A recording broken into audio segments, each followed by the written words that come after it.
Bienvenidos a este viaje literario. Hoy comenzamos la travesía por uno de los clásicos más profundos y perturbadores de la literatura universal, Crimen y Castigo, de Fyodor Dostoyevsky. En este primer vídeo, nos adentraremos en el laberinto mental de Rodion Raskolnikov, un joven estudiante atormentado por la pobreza y una idea obsesiva. Exploraremos los primeros capítulos de esta obra maestra, donde se siembran las semillas de un crimen que sacudirá los cimientos de su alma. Prepárense para sumergirse en la atmósfera sombría de San Petersburgo y ser testigos de los primeros pasos de Raskolnikov hacia su destino. Disfruten de esta maravilla de la literatura. Nos vemos bajo las estrellas. Crimen y Castigo. Escrita por Fyodor Dostoyevsky. Publicada por primera vez en 1866. El laberinto de Raskolnikov. Parte 1. Capítulos 1 a 7. Una tarde muy calurosa de principios de julio, salió del cuartito que ocupaba, junto al techo de una gran casa de 5 pisos, un joven, que, lentamente y con aire irresoluto, se dirigió hacia el puente de K******. Tuvo suerte, al bajar la escalera, de no encontrarse a su patrona que habitaba en el piso cuarto, y cuya cocina, que tenía la puerta constantemente sin cerrar, daba a la escalera. Cuando salía el joven, había de pasar forzosamente bajo el fuego del enemigo, y cada vez que esto ocurría experimentaba una molesta sensación de temor que, humillándole, le hacía fruncir el entrecejo. Tenía una deuda no pequeña con su patrona y le daba vergüenza el encontrarla. No quiere esto decir que la desgracia le intimidase o abatiese, nada de eso, pero la verdad era que, desde hacía algún tiempo, se hallaba en cierto estado de irritación nerviosa, rayano con la hipocondría. A fuerza de aislarse y de encerrarse en sí mismo, acabó por huir, no solamente de su patrona, sino de toda relación con sus semejantes.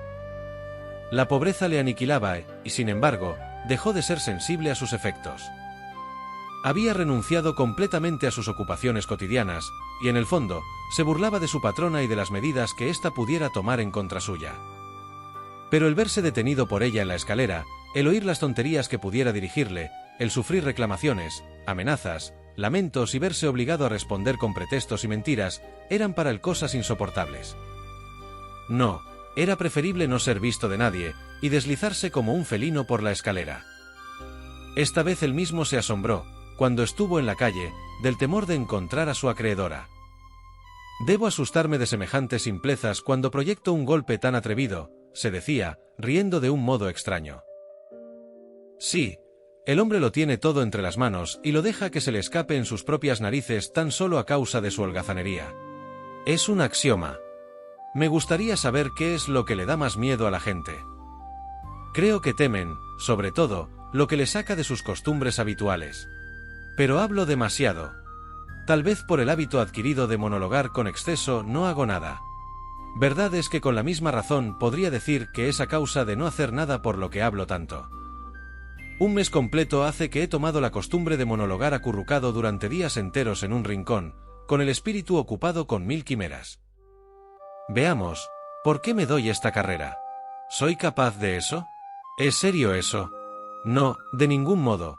Patrañas que entretienen mi imaginación, puras fantasías. Hacía en la calle un calor sofocante. La multitud, la vista de la cal, de los ladrillos, de los andamios y esta fetidez especial, tan conocida de los habitantes de San Petersburgo que no pueden alquilar una casa de campo durante el verano, todo contribuía a irritar cada vez más los nervios del joven. El insoportable olor de las tabernas y figones, muy numerosos en aquellas partes de la ciudad, y los borrachos que a cada paso se encontraba, aunque aquel era día laborable, acabaron por dar al cuadro un repugnante colorido. Hubo un momento en que los finos rasgos de la fisonomía de nuestro héroe expresaron amargo disgusto. Digamos con este motivo que no carecía de ventajas físicas. Era alto, enjuto y bien formado, tenía el cabello castaño y hermosos ojos de color azul obscuro. Poco después cayó en profunda abstracción o más bien en una especie de sopor intelectual. Andaba sin reparar en los objetos que encontraba al paso y sin querer reparar en ellos. De vez en cuando murmuraba algunas palabras, porque, como él reconocía poco antes, tenía por costumbre el monologar. En aquel momento echó de ver que se embrollaban sus ideas, y que estaba muy débil. Puede decirse que había pasado 2 días sin comer. Iba tan miserablemente vestido, que otro que no hubiera sido él habría tenido escrúpulos para salir en pleno día con semejantes andrajos. A decir verdad, en aquel barrio se podía ir de cualquier modo. En los alrededores del mercado de Leno, en esas calles del centro de San Petersburgo habitadas en su mayoría por obreros, a nadie asombra la más rara indumentaria. Pero tan arrogante desdén existía en el alma del joven, que, a pesar de su vergüenza, algunas veces cándida, no le daba ninguna de ostentar en la calle sus harapos. Otra cosa hubiera sido de tropezar alguno de sus amigos o antiguos camaradas, de cuyo encuentro huía siempre. Sin embargo, se detuvo de pronto al notar, merced a esas palabras pronunciadas con voz burlona, que atraía la atención de los paseantes, un sombrero alemán. El que acababa de lanzar esta exclamación era un borracho a quien conducían, no sabemos dónde ni por qué, en una gran carreta. Con un movimiento convulsivo, el aludido se quitó el sombrero y se puso a examinarlo. Era el tal sombrero de copa alta, comprado en casa de Zimmermann, pero ya muy estropeado, raído, agujereado, cubierto de abolladuras y de manchas, sin alas, en una palabra, horrible. A pesar de todo, lejos de mostrarse herido en su amor propio, el poseedor de aquella especie de gorro experimentó más inquietud que humillación. «Ya me lo figuraba yo», murmuró en su turbación, «lo había presentido. Pero lo peor es que en una miseria como la mía, una tontería insignificante puede echar a perder el negocio. Sí, este sombrero produce demasiado efecto, y el efecto nace precisamente de que es ridículo. Para llevar estos harapos es indispensable usar gorra. Mejor que este mamarracho será una boina vieja. No hay quien lleve semejantes sombreros, de seguro que este llama la atención a una versta de distancia. Después lo recordarían y podría ser un indicio, lo importante es no llamar la atención de nadie. Las cosas pequeñas tienen siempre importancia, por ellas suele ser por las que uno se pierde». No tenía que ir muy lejos, sabía la distancia exacta que separaba su casa del sitio a donde se dirigía, 700 pasos justos. Los había contado cuando su proyecto no era más que un vago sueño. En aquella época no creía que llegase el día en que se trocara lo imaginado en acción, se limitaba a acariciar en su mente una idea espantosa y seductora a la vez, pero desde aquel tiempo, un mes hacía, comenzaba a considerar las cosas de otro modo.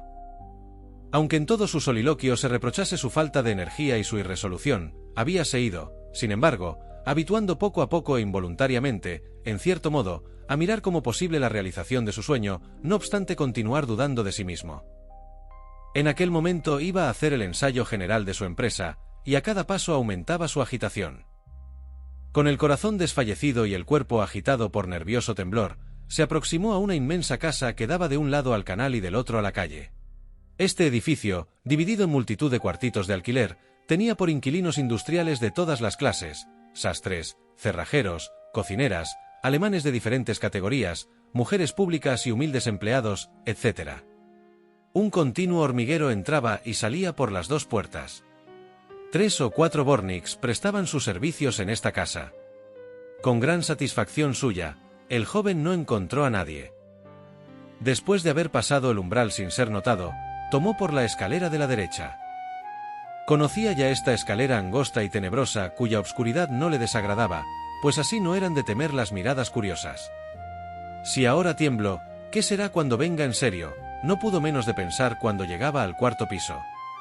Allí le cerraron el paso antiguos soldados convertidos en mozos de cuerda, mudaban los muebles de uno de los cuartos, ocupado, el joven lo sabía, por un funcionario alemán y su familia. Gracias a la marcha del alemán, no habrá durante algún tiempo en ese rellano otro inquilino que la vieja. Esto es bueno saberlo, por lo que pueda suceder. Así pensó, y tiró del llamador de la casa de la vieja. Débilmente sonó la campanilla, como si fuese de hojalata y no de cobre. Tales son en esas casas las campanillas de todos los pisos. Sin duda había olvidado este detalle. Aquel sonido particular debió de traerle repentinamente a la memoria algún recuerdo, porque el joven se estremeció y se alteraron sus nervios. Al cabo de un instante se entreabrió la puerta, y, por la estrecha abertura, la dueña de la casa examinó al recién venido con manifiesta desconfianza. Brillaban sus ojillos como 2 puntos luminosos en la oscuridad, pero al advertir que había gente en el descansillo se tranquilizó y abrió por completo la puerta. El joven entró en un sombrío recibimiento, dividido en 2 por un tabique, tras del cual estaba la cocina. En pie delante del joven, la vieja callaba interrogándole con la vista. Era una mujer de 60 años, pequeñuela y delgada, de nariz puntiaguda y de mirada maliciosa. Tenía la cabeza descubierta, y los cabellos, que comenzaban a encanecer, relucían untados de aceite. Llevaba puesto al cuello, que era largo y delgado como la pata de una gallina, una tira de franela, y a pesar del calor, habíase echado sobre los hombros un abrigo apolillado y amarillento. La vieja tosía a menudo. Debió de mirarla el joven de un modo singular, porque los ojos de la anciana recobraron bruscamente su expresión de desconfianza. Raskolnikov, estudiante. Estuve aquí, en esta casa, hace un mes. Se apresuró a decir el joven, medio inclinándose, porque había pensado que lo mejor era mostrarse afable. Sí, lo recuerdo, respondió la vieja, que no cesaba de mirarle con recelo. Pues bien. Vengo otra vez por un asuntillo del mismo género, continuó Raskolnikov algo desconcertado y sorprendido de la desconfianza que inspiraba. Quizá esta mujer ha sido siempre lo mismo, pero la otra vez no lo eché de ver. Pensó el joven desagradablemente impresionado. La vieja permaneció algún tiempo silenciosa como si reflexionase. Luego señaló la puerta de la sala a su visitante, y le dijo haciéndose a un lado para dejarle pasar delante de ella. «Entre usted». La salita en la cual fue introducido el joven tenía tapizadas las paredes de color amarillo. En las ventanas, con cortinas de muselina, había tiestos de geranios. El sol poniente arrojaba sobre aquello viva claridad. Sin embargo, entonces brillaba el sol de la misma manera.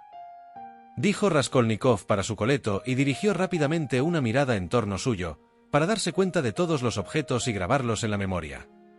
En la habitación no había nada de particular. Los muebles, de madera amarilla, eran muy viejos, un sofá con gran respaldo vuelto, una mesa de forma oval frente a frente del sofá, un lavabo y un espejo entre las dos ventanas. Sillas a lo largo de las paredes, 2 o 3 grabados, sin valor, que representaban señoritas alemanas con pájaros en las manos. A esto se reducía el mobiliario. En un rincón, delante de una pequeña imagen, ardía una lámpara.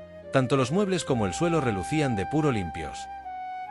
«Es Isabel la que arregla todo esto», pensó el joven. En toda la habitación no se veía un grano de polvo.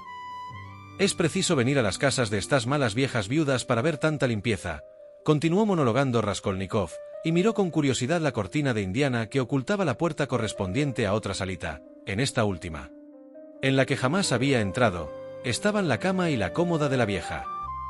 «¿Qué quiere usted?», preguntó secamente la dueña de la casa, que, habiendo seguido a su visitante, se colocó frente a él para examinarle de cerca. «He venido a empeñar una cosa. Véala usted». Y sacó del bolsillo un reloj de plata viejo y aplastado, que tenía grabado en la tapa un globo. La cadena era de acero. «Aún no me ha devuelto usted la cantidad que le tengo prestada. Anteayer cumplió el plazo. Le pagaré aún el interés del otro mes. Tenga un poco de paciencia. Conste, amiguito, que puedo esperar, si quiero, o vender el objeto empeñado, si se me antoja. ¿Qué me da por este reloj, Alena Ivanovna? Lo que trae aquí es una miseria. Esto no vale nada. La otra vez le di a usted 2 billetes pequeños por un anillo que se puede comprar nuevo en la joyería por 1,5 rublos. Deme usted 4 rublos y lo desempeñaré. Perteneció a mi padre. Pronto recibiré dinero. 1,5 rublos, y he de cobrar el interés por adelantado». «1,5 rublos», exclamó el joven. «¿Acepta usted, sí o no?». Y dicho esto, la mujer alargó el reloj al visitante. Este lo tomó e iba a retirarse, irritado, cuando reflexionó que la prestamista era su último recurso. Además, había ido allí para otra cosa. «Venga el dinero», dijo con tono brutal.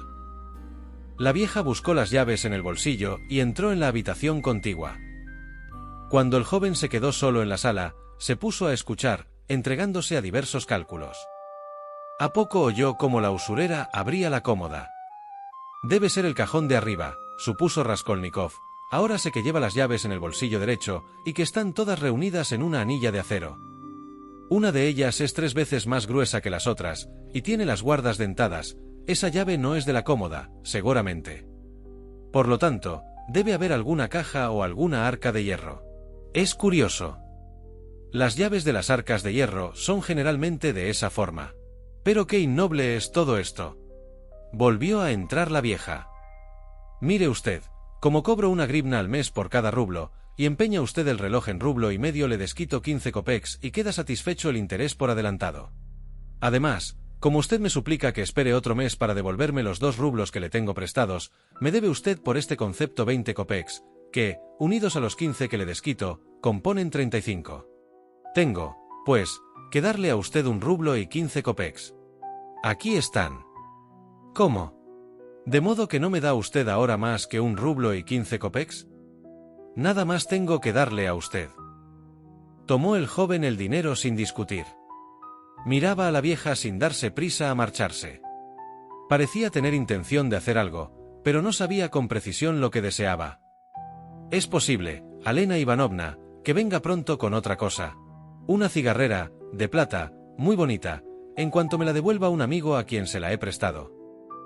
Dijo estas palabras con manifiesto embarazo. Pues bien, entonces hablaremos. Adiós. ¿Sigue usted viviendo sola, sin que su hermana le haga compañía?, preguntó con el tono más indiferente que le fue posible en el momento en que entraba en la antesala. ¿Y qué le importa a usted mi hermana? Es verdad, se lo preguntaba a usted por decir algo. Adiós, Alena Ivanovna. Raskolnikov salió muy alterado. Al bajar la escalera se detuvo muchas veces como rendido por sus emociones. Dios mío, cómo subleva el corazón todo esto, exclamó cuando llegó a la calle. Es posible que yo... No, es una tontería, un absurdo, añadió resueltamente. ¿Y ha podido ocurrírseme tan espantosa idea? ¿He de ser yo capaz de tal infamia? Esto es odioso, innoble, repugnante. ¿Y por espacio de 1 mes entero yo? Para expresar la agitación que sentía, eran impotentes las exclamaciones y palabras. La sensación de inmenso disgusto que comenzó a oprimirle poco antes cuando se encaminaba a casa de la vieja, alcanzaba ahora intensidad tan grande que el joven no sabía cómo subtraerse a semejante suplicio. Caminaba por la acera como un borracho, sin reparar en los transeúntes y tropezándose con ellos. En la calle siguiente volvió a recobrar ánimos, y mirando en torno suyo, advirtió que estaba cerca de una taberna. Una escalera situada al nivel de la acera daba entrada a la cueva del establecimiento. Raskolnikov vio salir en aquel instante a 2 borrachos que se apoyaban el uno en el otro, injuriándose recíprocamente. Vaciló el joven un instante, y después bajó la escalera. Nunca había entrado en una taberna, pero en aquel momento sentía vahidos, le atormentaba ardiente sed. Tenía ganas de beber cerveza fresca, y atribuía su debilidad a lo vacío del estómago. Después de sentarse en un rincón, sombrío y sucio, ante una mesita mugrienta, pidió cerveza y bebió el primer vaso con avidez. Al punto sintió un gran alivio y se esclarecieron sus ideas. Todo esto es absurdo, se dijo ya confortado. No había motivo para turbarse. Es sencillamente efecto de un mal físico. Con un vaso de cerveza y un bizcocho habría recobrado la fuerza de mi inteligencia, la precisión de mis ideas, el vigor de mis resoluciones. ¡Qué insignificante es todo ello! A pesar de tan desdeñosa conclusión, estaba contento, como si se viese libre de un peso enorme, y dirigía miradas amistosas a las personas presentes. Pero al mismo tiempo sospechó que fuese ficticio aquel retorno a la energía. Quedaba muy poca gente en la taberna. Después de los 2 borrachos, salió una banda de 5 músicos, y el establecimiento quedó silencioso. No había en él más que 3 personas. Un individuo algo ebrio, cuyo exterior indicaba un hombre de la clase media, estaba sentado delante de una botella de cerveza. Cerca de él, tendido en el banco, dormitaba un sujeto alto y grueso, de barba blanca, vestido con un largo levitón, y en completo estado de embriaguez. De cuando en cuando parecía despertarse bruscamente, se ponía a hacer sonar los dedos, apartando los brazos y moviendo rápidamente el busto, sin levantarse del banco sobre el cual estaba echado. Tales gestos y ademanes servían de acompañamiento a una canción necia, de la que el hombre se esforzaba para recordar los versos. Durante 1 año entero yo he acariciado. Durante 1 año entero yo he acariciado a mi mujer. O esta otra. En la Podiachesaya he encontrado a mi vieja. Nadie hacía caso de la alegría de aquel melómano. Su mismo compañero escuchaba todos aquellos gorjeos en silencio y haciendo muecas de disgusto. El tercer consumidor parecía un antiguo funcionario. Sentado aparte se llevaba de vez en cuando el vaso a los labios, mirando en derredor suyo, parecía que también él era presa de cierta agitación. Parte 2. Raskolnikov no estaba habituado a la multitud, y conforme hemos dicho, desde hacía algún tiempo evitaba las compañías de sus semejantes, pero de repente se sintió atraído hacia los hombres. Cualquiera hubiera dicho que se operaba en él una especie de revolución y que el instinto de sociabilidad recobraba sus derechos. Entregado durante un mes completo a los sueños morbosos que la soledad engendra, tan fatigado estaba nuestro héroe de su aislamiento, que deseaba encontrarse, aunque no fuese más que un minuto, en un ambiente humano. Así, pues, por innoble que fuese aquella taberna, se sentó ante una de las mesas con verdadero placer. El dueño del establecimiento estaba en otra habitación, pero salía y entraba frecuentemente en la sala. Desde el umbral, sus hermosas botas de altas y rojas vueltas atraían inmediatamente las miradas. Llevaba un padiopka y un chaleco de raso negro horriblemente manchado de grasa y no tenía corbata, la cara parecía untada de aceite. Tras el mostrador se hallaba un mozo de 14 años, y otro más joven servía a los parroquianos. Expuestas en el aparador había varias vituallas, trozos de cohombro, galleta negra y bacalao cortado en pedazos, todo exhalaba olor a rancio. El calor era tan insoportable y la atmósfera estaba tan cargada de vapores alcohólicos, que parecía imposible pasar en aquella sala 5 minutos sin emborracharse. Ocurre a veces que nos encontramos con desconocidos que nos interesan por completo a primera vista, antes de cruzar una palabra con ellos. Esto fue lo que sucedió a Raskolnikov respecto al individuo que tenía el aspecto de un antiguo funcionario. Más tarde, al acordarse de esta primera impresión, el joven la atribuyó a un presentimiento. No quitaba los ojos del desconocido, sin duda porque este último no dejaba tampoco de mirarle, y parecía muy deseoso de trabar conversación con él. A los demás consumidores, y aun al mismo tabernero, los miraba con aire impertinente y altanero. Eran, evidentemente, personas que estaban por debajo de él en condición social y en educación para que se dignase dirigirles la palabra. Aquel hombre, que había pasado ya de los 50 años, era de mediana estatura y de complexión robusta. La cabeza, en gran parte calva, no conservaba más que algunos cabellos grises. El rostro largo, amarillo o casi verde, denunciaba hábitos de incontinencia. Bajo los gruesos párpados brillaban unos ojillos rojizos, muy vivaces. Lo que más impresionaba en su fisonomía era la mirada en que la llama de la inteligencia y del entusiasmo se alternaba con no sé qué expresión de locura. Este personaje llevaba sobre todo negro, viejo, todo desgarrado, y no gustándole, sin duda, llevarle abierto, lo abrochaba correctamente con el único botón que el sobretodo tenía. El chaleco, de nankín, dejaba ver la pechera de la camisa rota y llena de manchas.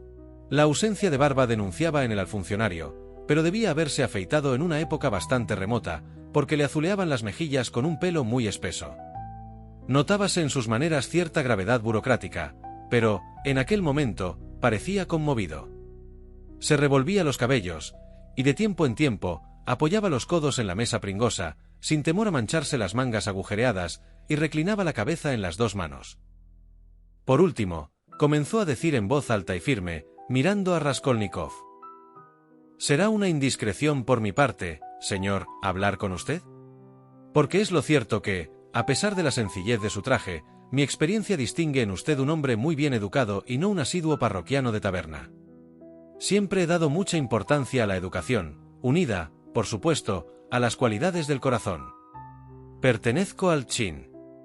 Permítame usted que me presente, Simón Ivanovich Marmeladov, consejero titular. ¿Me es lícito preguntarle si ha pertenecido usted a la administración?»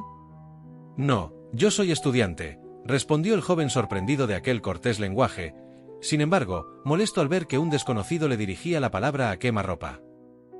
Aunque se hallaba en su cuarto de hora de sociabilidad, sintió en aquel momento que se le despertara el mal humor que solía experimentar cuando un extraño trataba de ponerse en relaciones con él. «De modo que es usted estudiante, o lo sigue siendo», repuso vivamente el funcionario. «Es precisamente lo que yo pensaba. Tengo olfato, señor, un olfato muy fino, gracias a mi larga experiencia». Se llevó el dedo a la frente, indicando con este gesto la opinión que tenía de su capacidad cerebral. «Pero, dispénseme, ¿no ha terminado usted realmente sus estudios?» Se levantó, tomó su vaso y fue a sentarse al lado del joven. A pesar de estar ebrio, hablaba distintamente y sin gran incoherencia. Al verle arrojarse sobre Raskolnikov como sobre una presa, se hubiera podido suponer que él también, desde hacía un mes, no había despegado los labios ni para decir «esta boca es mía».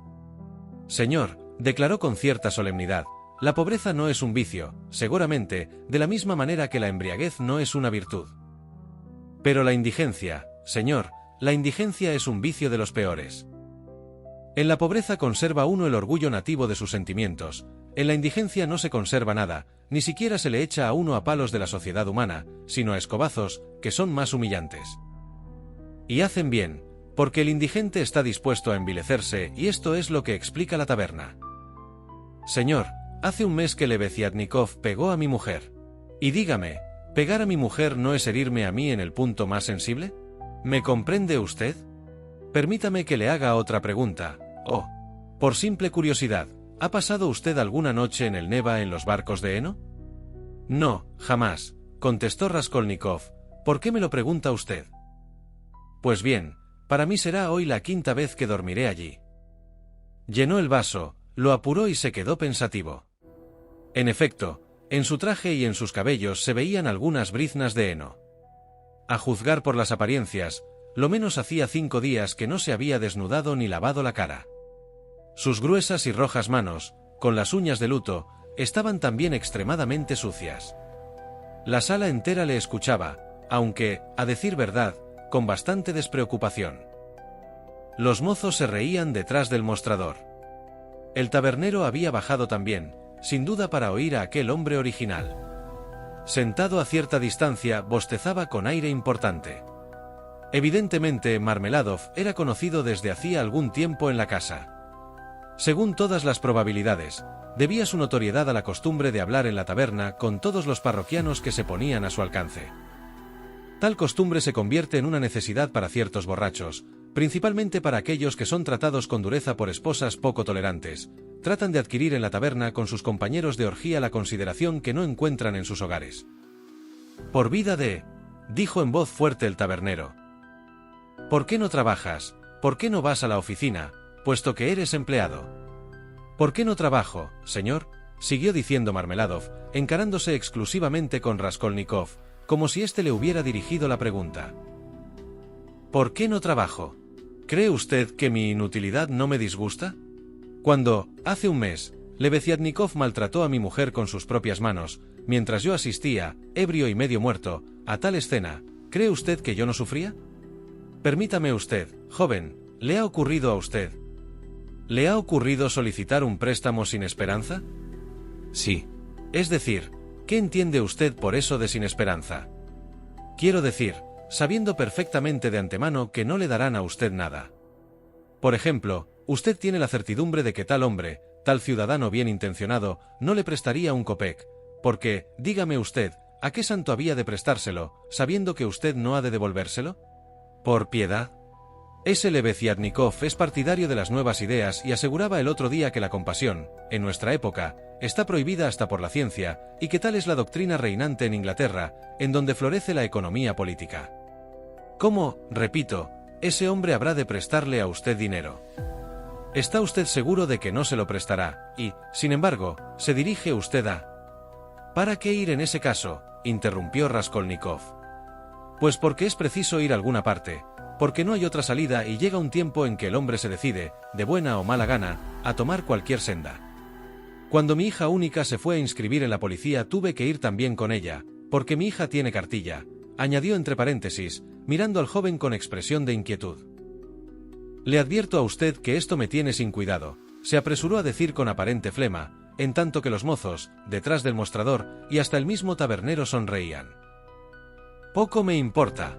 No me inquietan los movimientos de cabeza, porque estas cosas son conocidas de todo el mundo y no hay secreto que no se descubra, no es con desprecio sino con resignación, como yo acepto mi suerte. Sea. Ecce homo. Permítame, joven, que le pregunte si puede usted, o mejor dicho, si se atrevería usted, fijando los ojos en mí, a afirmar que no soy un cerdo. El joven no respondió.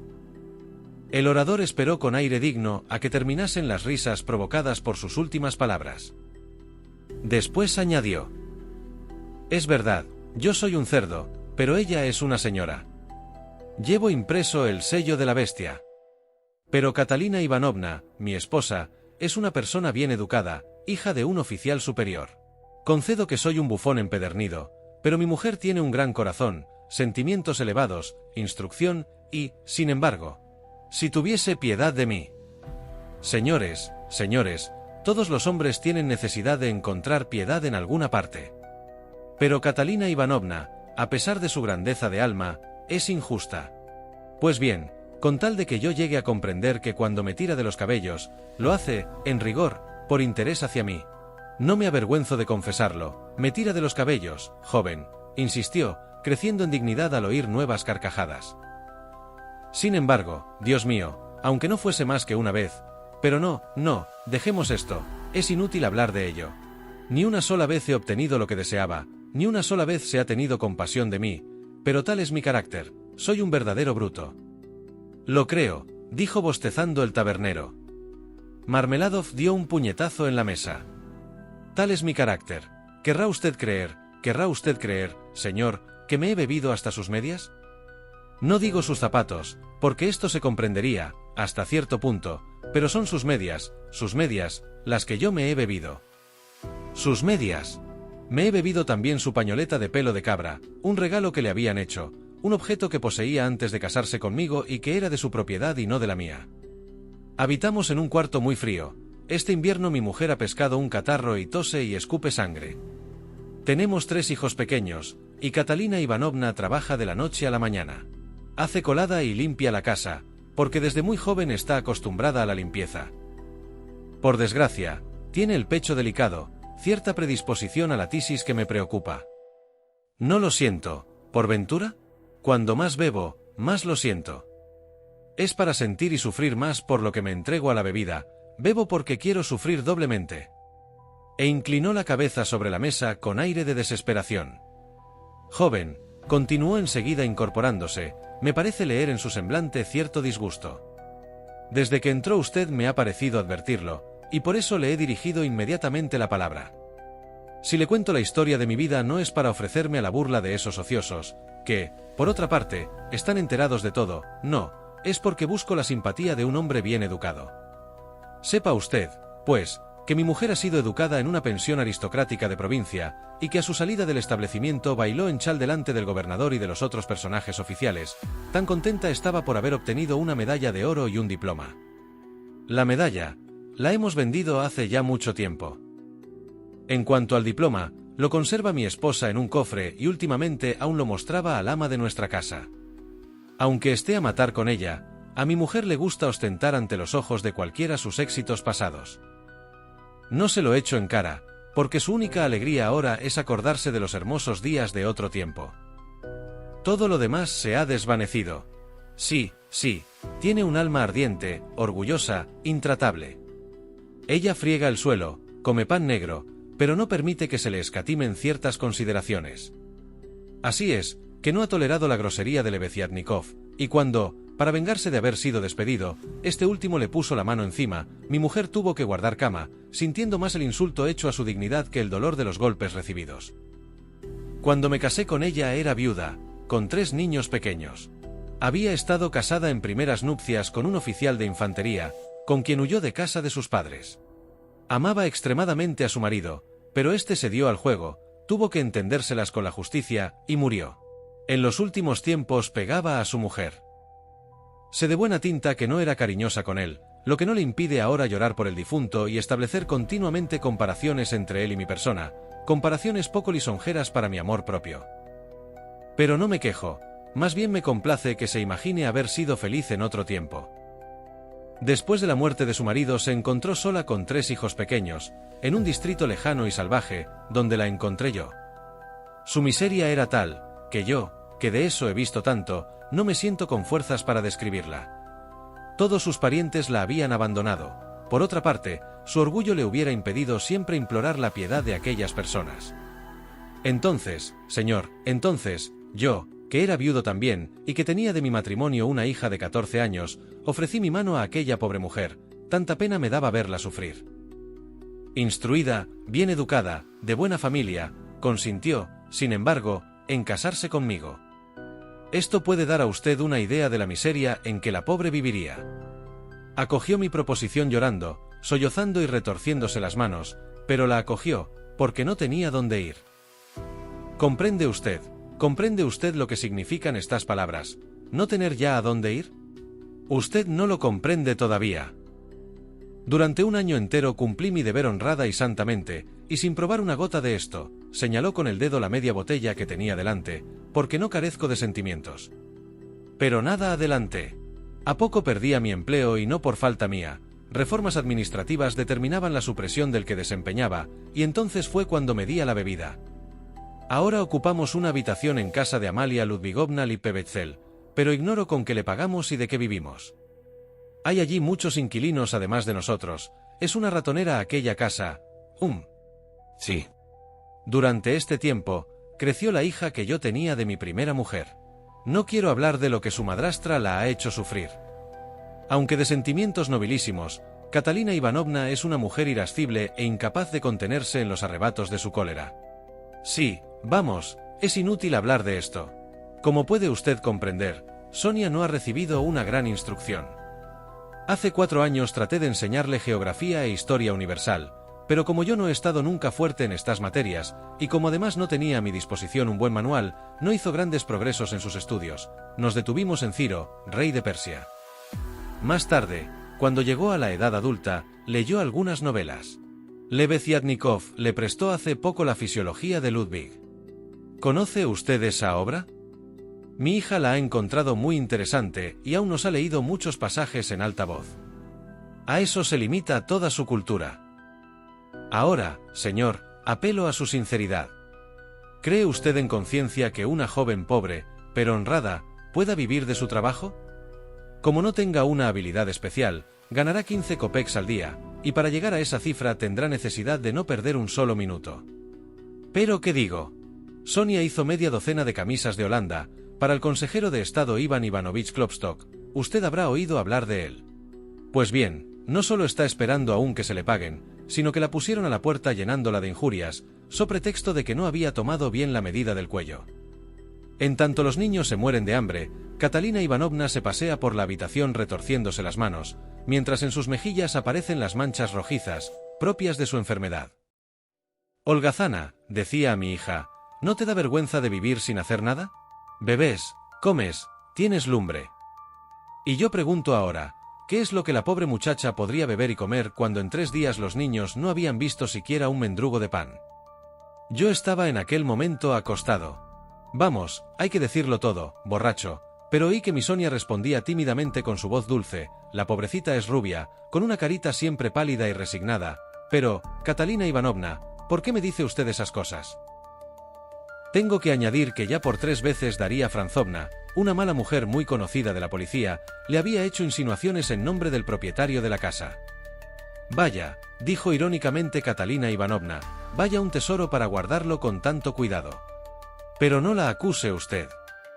No tenía conciencia de lo que decía, estaba agitada, enferma, veía llorar a sus hijos hambrientos, y lo que decía era más bien para molestar a Sonia que para excitarla a que se entregara al vicio. Catalina Ivanovna es así, cuando oye llorar a sus hijos les pega, aunque sabe que lloran de hambre. Eran entonces las 5 y oí que Sonia se levantaba, se ponía el chal y salía del cuarto. A las 8 volvió. Al llegar, se fue derecha a Catalina Ivanovna, y, silenciosamente, sin proferir palabra, depositó 30 rublos de plata delante de mi mujer. Hecho eso, tomó nuestro gran pañuelo verde, un pañuelo que sirve para toda la familia, se envolvió la cabeza y se echó en la cama con la cara vuelta hacia la pared. Un continuo temblor agitaba sus hombros y su cuerpo. Yo continuaba en el mismo estado. En aquel momento, joven, vi a Catalina Ivanovna que, también silenciosamente, se arrodillaba junto al lecho de Sonia. Pasó toda la noche de rodillas, besando los pies de mi hija y rehusando levantarse. Después, las dos se durmieron juntas en los brazos una de la otra. Las dos. Sí, y yo continuaba lo mismo, sumido en la embriaguez. Se calló Marmeladov, como si la voz le hubiera faltado, luego llenó la copa, la vació y siguió, después de un corto silencio. Desde entonces, señor, a consecuencia de una circunstancia desgraciada, y con motivo de cierta denuncia de personas perversas, Daría Franzovna tuvo parte principal en este negocio porque quería vengarse de una supuesta falta de respeto. Desde entonces mi hija Sonia Semenovna fue inscrita en el registro de policía y se vio obligada a dejarnos. Amalia Ludvigovna se ha mostrado inflexible en este punto, sin tener en cuenta que ella misma, en cierto modo, había favorecido las intrigas de Daría Franzovna. Lebeziatnikov se ha unido a ella. Y con motivo de lo de Sonia fue la cuestión que Catalina Ivanovna tuvo con él. En un principio estuvo muy solícito con Sonetechka, pero de repente se sintió herido en su amor propio. «¿Cómo un hombre de corazón», dijo, «ha de habitar en la misma casa que semejante desdichada?» Catalina Ivanovna tomó partido por Sonia, y la disputa acabó en golpes. En la actualidad mi hija viene a menudo a vernos a la caída de la tarde, y ayuda con lo que puede a mi mujer. Vive en casa de Kapernumov, un sastre cojo y tartamudo. Sus hijos, que son varios, tartamudean como él, y hasta su mujer tiene no sé qué defecto en la lengua. Todos comen y duermen en la misma sala. Pero a Sonia le han cedido una habitación, separada de la de sus huéspedes por un tabique. Son personas muy pobres y tartamudas. Una mañana me levanté, me puse mis harapos, elevé las manos al cielo y me fui a ver a su excelencia Iván Afanasievich. ¿Le conoce usted? ¿No lo conoce?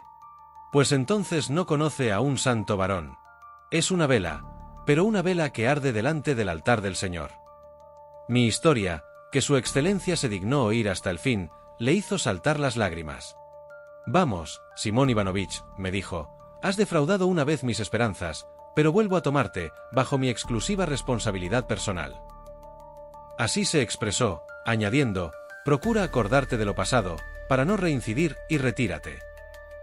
Besé el polvo de sus botas, mentalmente, por supuesto, porque su excelencia no hubiera permitido que se las besase de veras. Es un hombre muy penetrado de las ideas modernas y no le gustan semejantes homenajes. Pero, Dios mío, cómo se me festejó cuando anuncié en casa que tenía un destino. De nuevo la emoción obligó a Marmeladov a detenerse. En aquel momento invadió la taberna un grupo de individuos ya a medios pelos. A la puerta del establecimiento sonaba un organillo, y la voz débil de un chiquillo cantaba la Petite Ferme. La atmósfera de la sala era pesadísima. El tabernero y los mozos se apresuraban a servir a los recién llegados. Sin reparar en este incidente, Marmeladov continuó su relato. El funcionario era cada vez más expansivo a causa de los progresos de su borrachera. El recuerdo de su reciente reposición iluminaba como un rayo de alegría su semblante. Raskolnikov no perdía ni una sílaba de sus palabras. Han transcurrido 5 semanas, señor, desde que Catalina Ivanovna y Sonetechka supieron la grata noticia. Le aseguro a usted que me encontraba como transportado al paraíso. Antes no hacía más que abrumarme con palabrotas como estás, acuéstate, bruto. Mas desde aquel momento andaba de puntillas y hacía callar a los pequeños, diciéndoles, papá viene cansado del trabajo. Antes de ir a la oficina me daban café con crema, pero no crea, crema verdadera. No sé de dónde pudieron sacar el dinero, 11 rublos y 50 kopecks, a fin de arreglarme la ropa. Lo cierto es que ellas me pulieron de pies a cabeza. Tuve botas, chaleco de magnífico hilo y uniforme, todo en muy buen uso, les costó 11 rublos y medio. 6 días cuando entregué íntegros mis honorarios, 23 rublos y 40 kopecks, mi mujer me acarició la mejilla, diciéndome, vaya un pez que estás hecho. Naturalmente, esto ocurrió cuando estábamos solos. Dígame usted si no es encantador. Marmeladov se interrumpió, trató de sonreír, pero súbito temblor agitó su barba. Dominó, sin embargo, enseguida, su emoción. Raskolnikov no sabía qué pensar de aquel borracho, que vagaba al azar desde hacía 5 días, durmiendo los barcos de pesca, y a pesar de todo, sintiendo por su familia profundo cariño. El joven le escuchaba con la mayor atención, pero experimentando cierta sensación de malestar. Estaba enojado consigo mismo por haber entrado en la taberna. Señor, dijo el funcionario disculpándose, quizá halle usted, como los demás, risible todo lo que le cuento. ¿Acaso le estoy fastidiando refiriéndole estos tontos y miserables pormenores de mi existencia doméstica? Mas para mí no crea usted que son divertidos, porque le aseguro que siento todas estas cosas.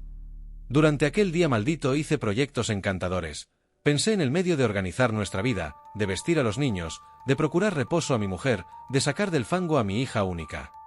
¿Cuántos planes formaba? Pues bien, señor, Marmeladov empezó a temblar de repente, levantó la cabeza y miró a la cara a su interlocutor. El mismo día, 5 hace hoy. Después de haber acariciado todos estos sueños, robé, como un ladrón nocturno, la llave a mi mujer y tomé del baúl todo lo que quedaba del dinero que yo había llevado. ¿Cuánto había? No lo recuerdo.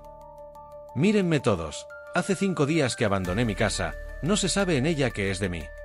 He perdido mi empleo, he dejado mi uniforme en una taberna y me han dado este traje en su lugar. Todo ha acabado.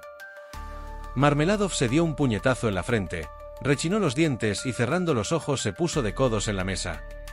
Al cabo de un momento cambió bruscamente la expresión de su rostro, miró a Raskolnikov con afectado cinismo y dijo riéndose: «He estado hoy en casa de Sonia, he ido a pedirle dinero para beber». «¿Y te lo ha dado?», gritó, riéndose, uno de los parroquianos que formaba parte del grupo recién llegado a la taberna. «Con su dinero he pagado esta media botella», repuso Marmeladov dirigiéndose exclusivamente a nuestro joven. «Sonia fue a buscar 30 kopecks y me los entregó, era cuanto tenía, lo he visto con mis propios ojos».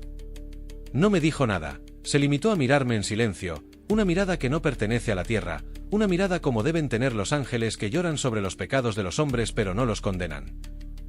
Qué triste es que no le reprendan a uno. 30 kopecks, sí, que de seguro necesitaba. ¿Qué me dice usted, querido señor? Ahora tiene ella que ir bien arreglada. La elegancia y los afeites, indispensables en su oficio, cuestan dinero, lo comprenderá usted. Hay que tener pomada, enaguas almidonadas, lindas botitas que hagan bonito el pie para lucirlo al saltar los charcos. ¿Comprende usted la importancia de esta limpieza y elegancia? Pues bien, yo, su padre, según la naturaleza, ha ido a pedirle esos 30 kopecks para bebérmelos. Y me los bebo. Ya están bebidos. Vamos, ¿quién ha de tener compasión de un hombre como yo? Ahora, señor, ¿puede usted compadecerme? Hable usted, señor, ¿tiene usted piedad de mí? ¿Sí o no? Iba a servirse nuevamente, pero echó de ver que la media botella estaba vacía. ¿Por qué se ha de tener lástima de ti?, gritó el tabernero. Estallaron risas mezcladas con injurias. Los que no habían oído las palabras del exfuncionario formaban coro con los otros, solamente al ver su catadura. Marmeladov, como si no hubiese esperado otra cosa que la interpelación del tabernero, para soltar el torrente de su elocuencia, se levantó vivamente y con el brazo extendido hacia adelante, replicó con exaltación: ¿Por qué tener compasión de mí? ¿Por qué tener compasión de mí? Es verdad, no se me debe compadecer. Hay que crucificarme, ponerme en la cruz, no tenerme lástima. Crucifícame, juez, pero, al hacerlo, ten piedad de mí. Así iré yo mismo al suplicio, porque no tengo sed de alegría, sino de dolor y de lágrimas. ¿Piensas tú, tendero, que tu media botella me ha proporcionado placer? Buscaba la tristeza y lágrimas en el fondo de este frasco, y la he encontrado y saboreado. Pero aquel que ha tenido piedad de todos los hombres, aquel que todo lo comprende, tendrá piedad de nosotros. Él es el único juez, él vendrá el último día y preguntará: ¿dónde está la hija que ha sacrificado por una madrastra odiosa y tísica y por niños que no eran sus hermanos? ¿Dónde está la joven que ha tenido piedad terrestre y no ha vuelto con horror las espaldas a este crapuloso borracho? Y él dirá entonces: ven, yo te he perdonado una vez, yo te he perdonado ya una vez, ahora, todos tus pecados te son perdonados, porque has amado mucho. Y él perdonará a mi Sonia, la perdonará, yo lo sé, lo he sentido en mi corazón cuando estaba en su casa. Todos serán juzgados por él y él perdonará a todos, a los buenos y a los malos, a los sabios y a los pacíficos, y cuando haya acabado con ellos, nos tocará la vez a nosotros. Acercaos también, nos dirá él, acercaos vosotros los borrachos, acercaos los cobardes, acercaos los impúdicos, y nos aproximaremos todos sin temor y él nos dirá: sois unos cochinos. Tenéis sobre vosotros la marca de la bestia, pero venid también. Y los sabios, los inteligentes dirán: Señor, ¿por qué recibes tú a estos? Y él responderá: yo los recibo, oh sabios, porque ninguno de ellos se ha creído digno de este favor. Y él nos abrirá los brazos y nosotros nos precipitaremos en ellos, y nos desharemos en lágrimas. Y comprenderemos. Sí, entonces todo será comprendido por todo el mundo, y Catalina Ivanovna también comprenderá. Señor, vénganos tu reino. Falto de fuerzas, se dejó caer en el banco sin mirar a nadie, como si desde largo rato se hubiese olvidado del lugar en que se hallaba y de las personas que le rodeaban, y quedó absorto en la visión de fantasmas de ultratumba. Sus palabras produjeron cierta impresión. Durante un momento cesó el barullo, pero bien pronto volvieron a estallar las risas, mezcladas con invectivas. Muy bien hablado. Gruñón. Charlatán. Burócrata.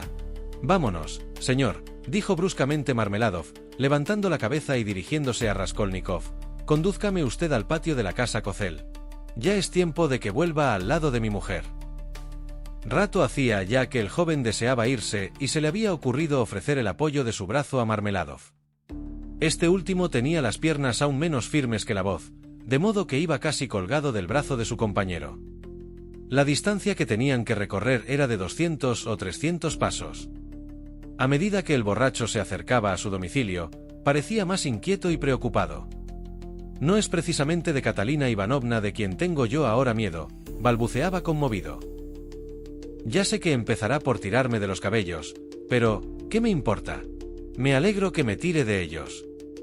No, no es eso lo que me espanta, lo que yo temo son sus ojos, sí, sus ojos. Temo también las manchas rojas de sus mejillas, y me da miedo además su respiración. ¿Has notado cómo respiran los que padecen esa enfermedad, cuando experimentan una emoción violenta? Temo las lágrimas de los chicos, porque si Sonia no les ha llevado algo de comer, no sé cómo se las habrán arreglado, no lo sé. A los golpes no les tengo miedo, sabe, en efecto, que, lejos de hacerme sufrir, esos golpes son un gozo para mí. Casi no puedo pasar sin ello. Sí, es mejor que me pegue, que alivie de ese modo el corazón, más vale así, pero he ahí la casa Kozel.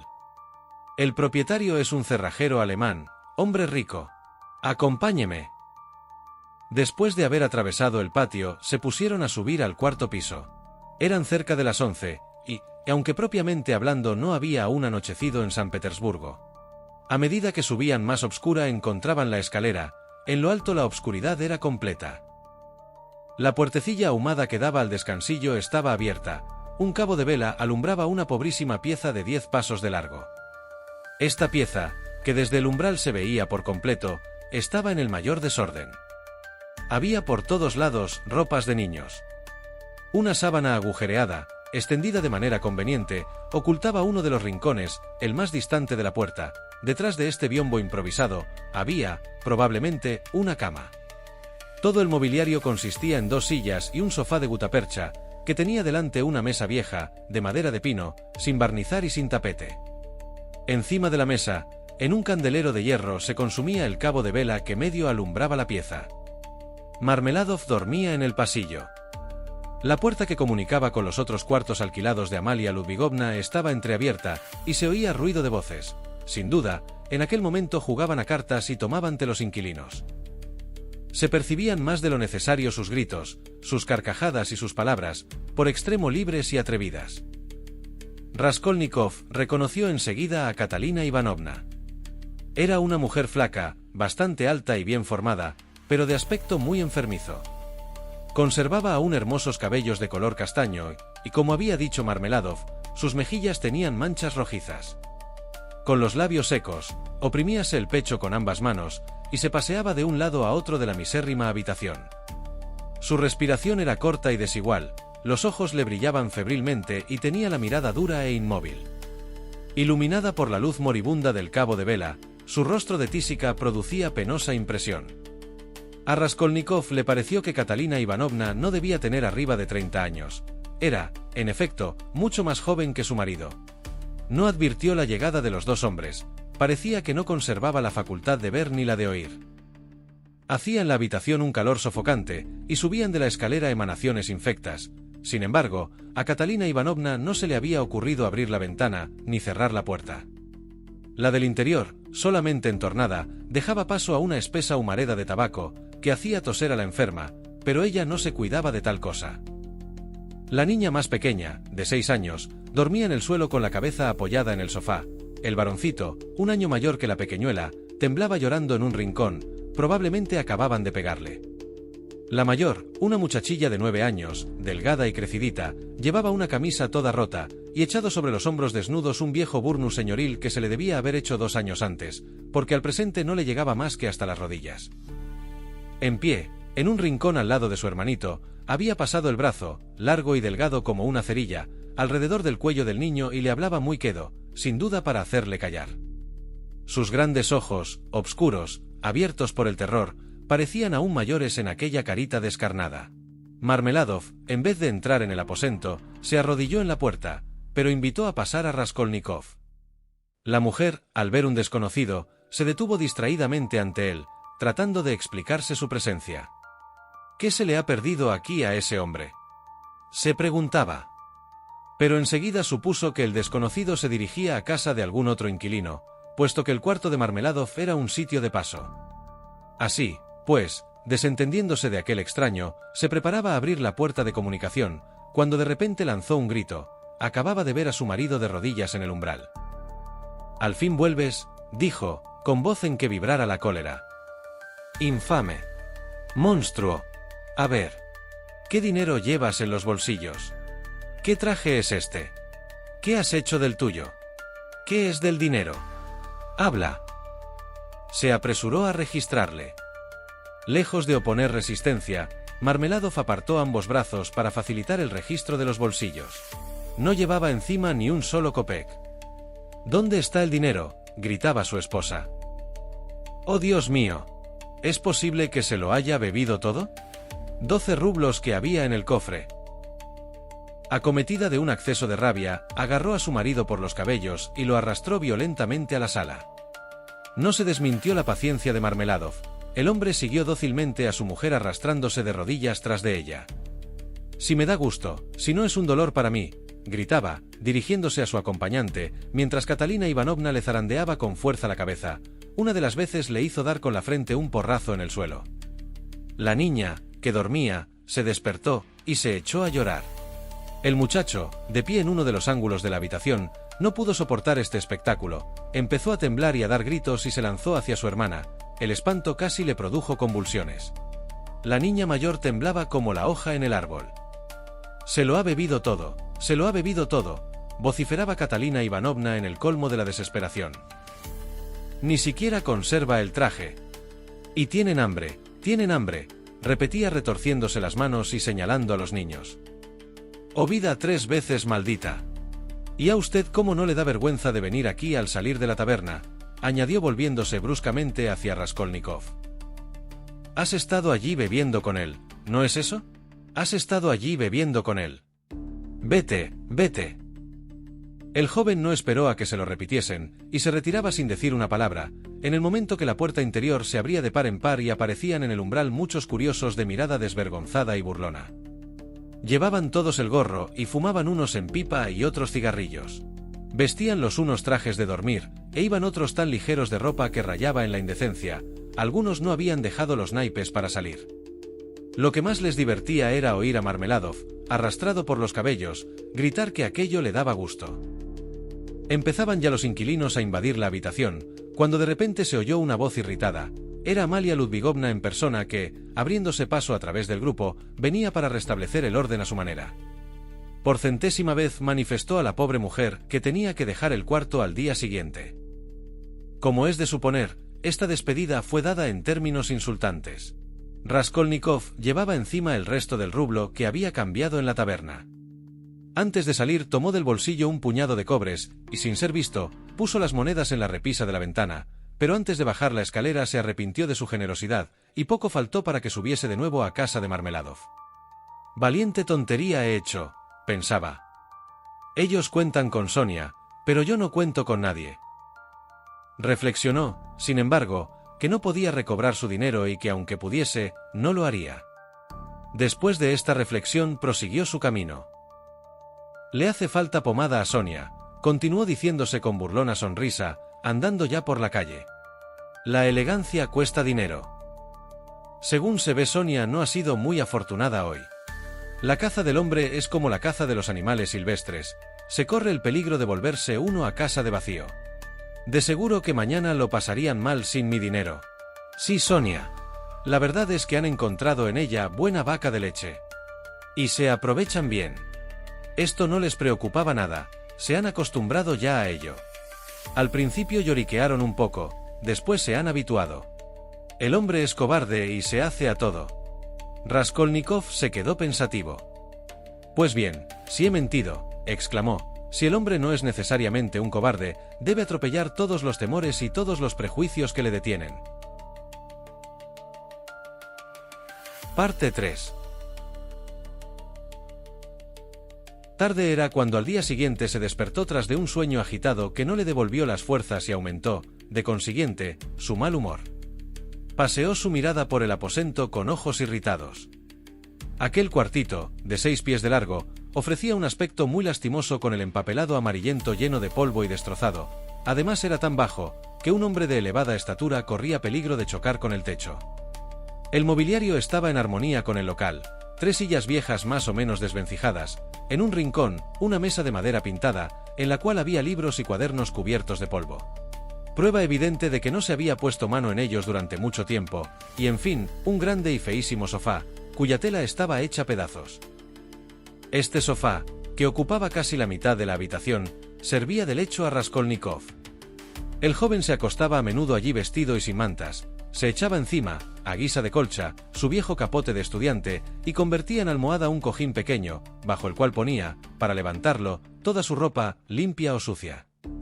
Delante del sofá había una mesita. La misantropía de Raskolnikov armonizaba muy bien con el desaseo de su tugurio. Sentía tal aversión a todo rostro humano, que solamente el ver la criada encargada de asear el cuarto la exasperaba. Suele ocurrir esto a algunos monómanos preocupados por una idea fija. 15 días hacía que la patrona había cortado los víveres a su pupilo y a este no se le había ocurrido tener una explicación con ella. En cuanto a Anastasia, cocinera y única sirvienta de la casa, no le molestaba ver al pupilo en aquella disposición de ánimo, puesto que así éste daba menos que hacer, había cesado por completo de arreglar el cuarto de Raskolnikov y de sacudir el polvo. A lo sumo, venía una vez cada 8 días a dar una escobada. En el momento de entrar la criada, el joven despertó. «Levántate. ¿Qué te pasa para dormir así? Son las 9, te traigo té, ¿quieres una taza? ¡Uy, qué cara! Pareces un cadáver». El inquilino abrió los ojos, se desperezó y, reconociendo a Anastasia, le preguntó, haciendo un penoso esfuerzo para levantarse. ¿Me lo envía la patrona? No hay cuidado que se le ocurra semejante cosa. La sirvienta colocó delante del joven su propia tetera y puso en la mesa 2 terroncitos de azúcar morena. «Anastasia, toma este dinero», dijo Raskolnikov sacando del bolsillo unas monedas de cobre, también se había acostado vestido, «y haz el favor de ir a buscarme un panecillo blanco. Pásate por la salchichería y tráete un poco de embutido barato. Enseguida te traeré el panecillo, pero en lugar de salchicha, ¿no sería mejor que tomases un poco de chachi? Se hizo ayer y está muy rico. Te guardé un poco, pero como te retiraste tan tarde, está muy bueno». Fue a buscar el chachi, y cuando Raskolnikov se puso a comer, la sirvienta se sentó a su lado, en el sofá, y empezó a charlar como lo que era, como una campesina. Praskovia Pavlovna quiere dar parte a la policía. El rostro del joven se alteró. «¿A la policía? ¿Por qué?» «Porque no le pagas ni quieres irte. Ahí tienes el porqué». «Demonio, no me faltaba más que esto», dijo entre dientes.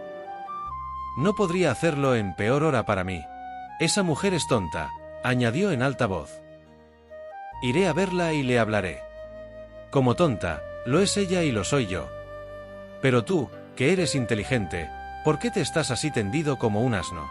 ¿Cómo es que no tienes nunca dinero? Según he oído decir, antes dabas lecciones. ¿Por qué ahora no haces nada?» «Sí que hago», respondió secamente y como a pesar suyo Raskolnikov. «¿Qué es lo que haces?» «Cierto trabajo». «¿Qué trabajo?» «Medito», respondió seriamente después de una pausa. Anastasia se echó a reír. Tenía el carácter alegre, pero cuando se reía, era con risa estrepitosa que sacudía todo su cuerpo y acababa por hacerle daño.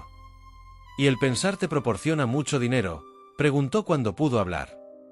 «No se puede ir a dar lecciones cuando no tiene uno botas que ponerse. Además, Desprecio ese dinero. Quizás algún día te pese. Para lo que se gana dando lecciones. ¿Qué se puede hacer con unos cuantos kopecks?, siguió diciendo con tono agrio y dirigiéndose más bien a sí mismo que a su interlocutora. ¿De modo que deseas adquirir de golpe la fortuna? Raskolnikov la miró con aire extraño, y guardó silencio durante algunos momentos. Sí, una fortuna, dijo luego con energía. ¿Sabes que me das miedo? Eres terrible. ¿Voy a buscarte el panecillo? Como quieras. Se me olvidaba. Han traído una carta para ti. Una carta para mí. ¿De quién? No sé de quién. Le he dado al cartero 3 kopecks de mi bolsillo. He hecho bien, ¿no es cierto? Tráela, por amor de Dios, tráela, exclamó Raskolnikov muy agitado. Señor. Un minuto después la carta estaba en sus manos. No se había engañado, era de su madre, y traía el sello del gobierno de R. Al recibirla, no pudo menos de palidecer, hacía largo tiempo que no tenía noticias de los suyos. Otra cosa, además, le oprimía violentamente el corazón en aquel momento. Anastasia, haz el favor de irte, ahí tienes tus 3 kopecks, pero, por amor de Dios, vete enseguida. La carta temblaba en sus manos, no quería abrirla en presencia de Anastasia, y esperó, para comenzar la lectura, a que la criada se marchase.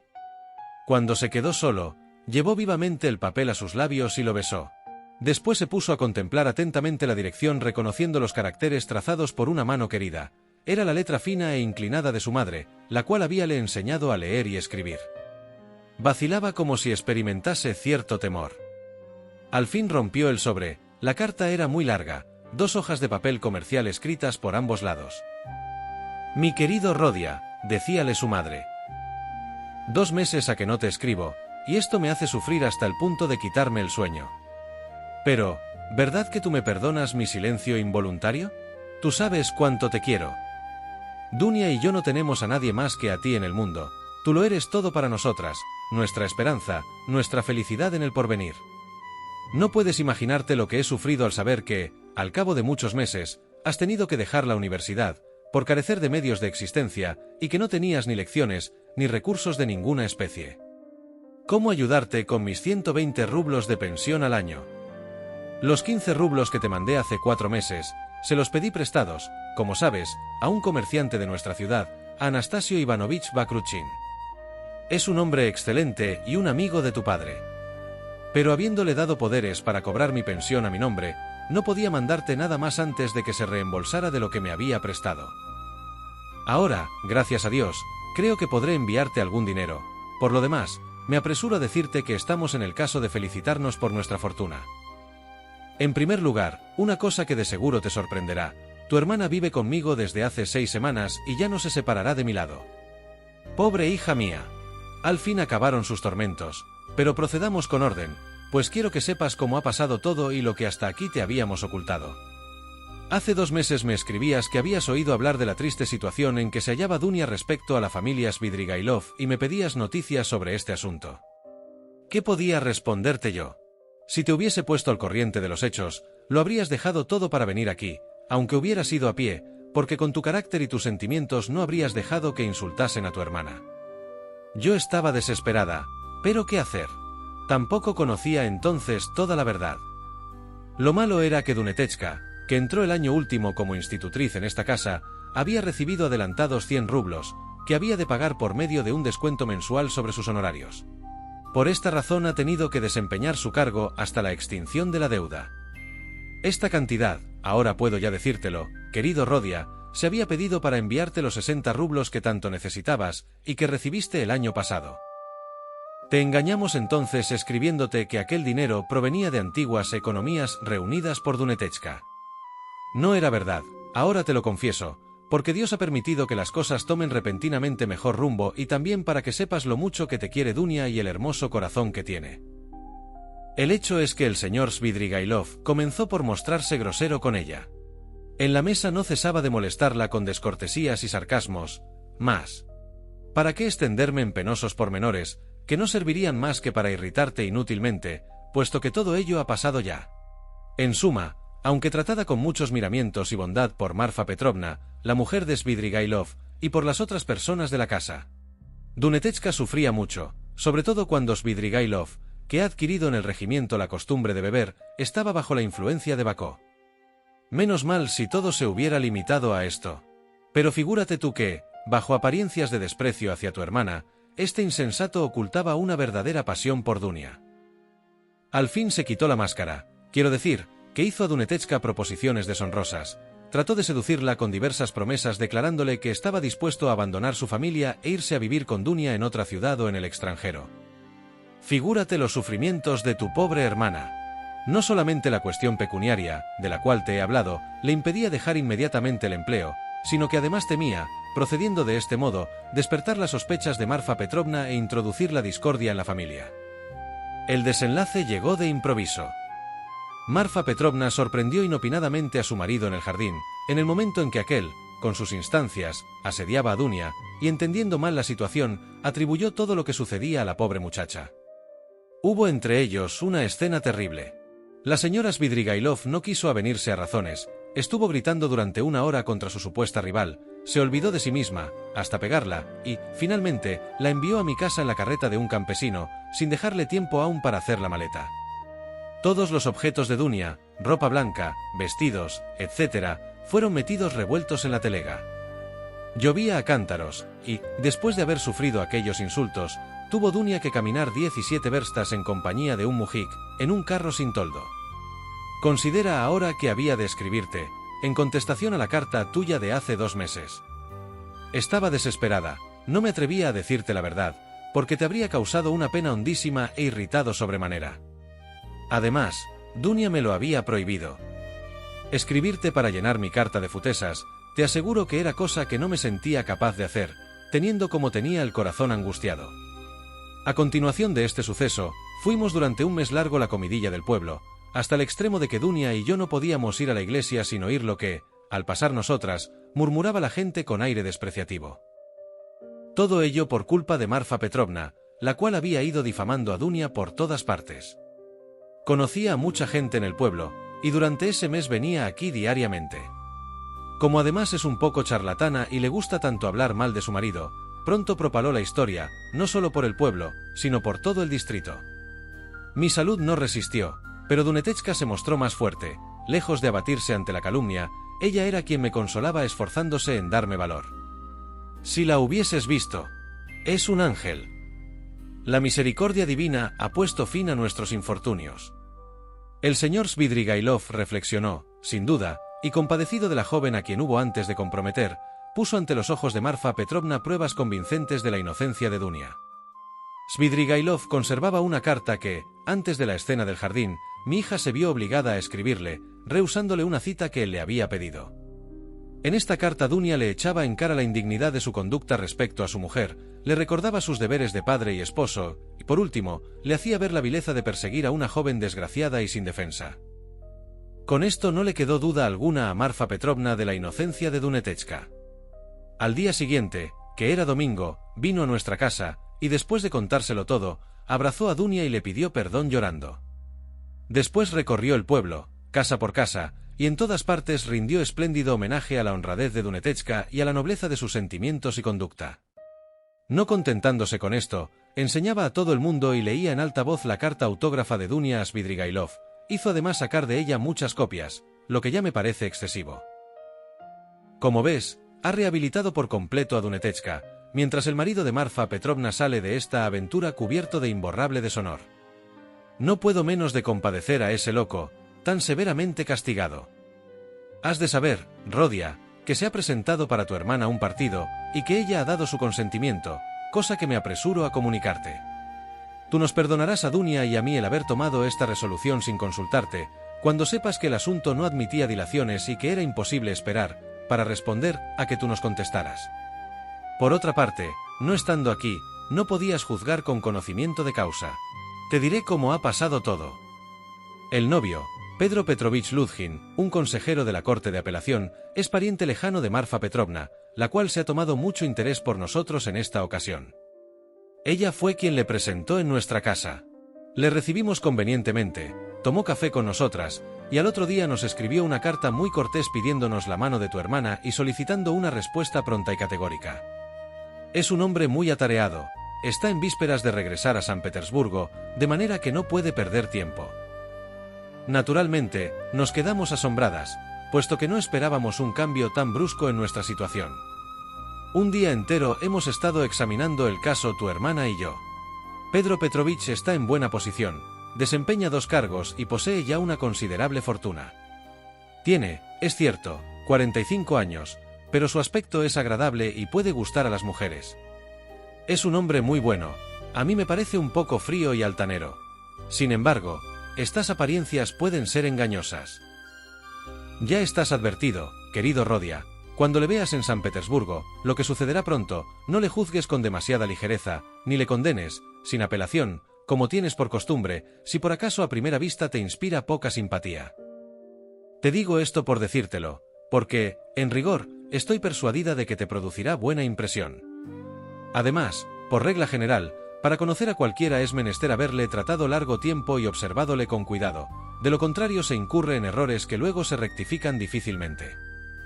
Pero en lo tocante a Pedro Petrovich, todo hace creer que es una persona muy respetable. Ya en su primera visita nos ha manifestado que está por lo positivo. Sin embargo, ha dicho, son sus propias palabras, participo en gran parte de las ideas de las generaciones modernas y soy enemigo de todos los prejuicios. Habló mucho más porque, según parece, es un tanto vanidoso y le enamoran sus frases, pero esto, en realidad, no constituye un grave defecto. Yo, es claro, no he comprendido gran cosa de lo que ha hablado, por lo cual me limitaré a comunicarte la opinión de Dunia, aunque de escasa instrucción, me ha dicho, es inteligente y parece bueno. Conoces el carácter de tu hermana, Rodia, es una joven valerosa, sensata, paciente y magnánima, aunque su corazón sea muy apasionado como he podido comprobar. De seguro que no se trata ni por parte de él ni de ella de un matrimonio por amor, pero Dunia no es tan solo una muchacha inteligente, su alma es de nobleza angelical, su marido procurará hacerla feliz, y ella considerará como un deber el corresponderle. Hombre de buen entendimiento Pedro Petrovich, debe comprender que la felicidad de su esposa será la mejor garantía de la suya. Por ejemplo, me ha parecido un poco seco, pero esto, sin duda, depende de su franqueza. En su segunda visita, cuando ya habíamos admitido su demanda, nos ha dicho que, aun antes de conocer a Dunia, estaba resuelto a no casarse más que con una joven honrada pero sin dote, y que supiese que es la pobreza. Según él, el hombre no debe sentirse obligado a su esposa, vale más que ella vea en su marido un bienhechor. No son estas precisamente sus palabras, reconozco que se ha explicado en términos más delicados, pero yo solo recuerdo el sentido de sus frases. Por lo demás, ha hablado sin premeditación, evidentemente la frase se le ha escapado sin intención y aún ha tratado de atenuar su crudeza. Sin embargo, he encontrado un poco dura su manera de expresarse, y así se lo he dicho a Dunia. Pero ella me ha contestado, con algo de mal humor, que las palabras no son más que palabras, y que, en último término, lo que él opina es justo. Durante la noche que ha precedido a su determinación, Dunetechka no ha podido conciliar el sueño. Creyéndome dormida se levantó de la cama para pasearse arriba y abajo de la alcoba. Por último, se puso de rodillas, y después de una larga y ferviente plegaria ante la imagen, me declaró al día siguiente por la mañana que había tomado su resolución. Te he dicho ya que Pedro Petrovich debía regresar inmediatamente a San Petersburgo, donde le llamaban graves intereses y donde quiere abrir su estudio de abogado. Desde hace tiempo se ocupa en asuntos de abogacía, acaba de ganar una causa importante, y su viaje a San Petersburgo es motivado por un negocio de interés que se debe tratar en el Senado. En estas condiciones, hijo mío, está en camino de servirte mucho, y Dunia y yo hemos pensado que podrás, bajo sus auspicios, comenzar tu futura carrera. Ah, si esto se realizase. Tan ventajoso sería para ti, que habría que atribuirlo a un favor especial de la divina providencia. Dunia no piensa en otra cosa.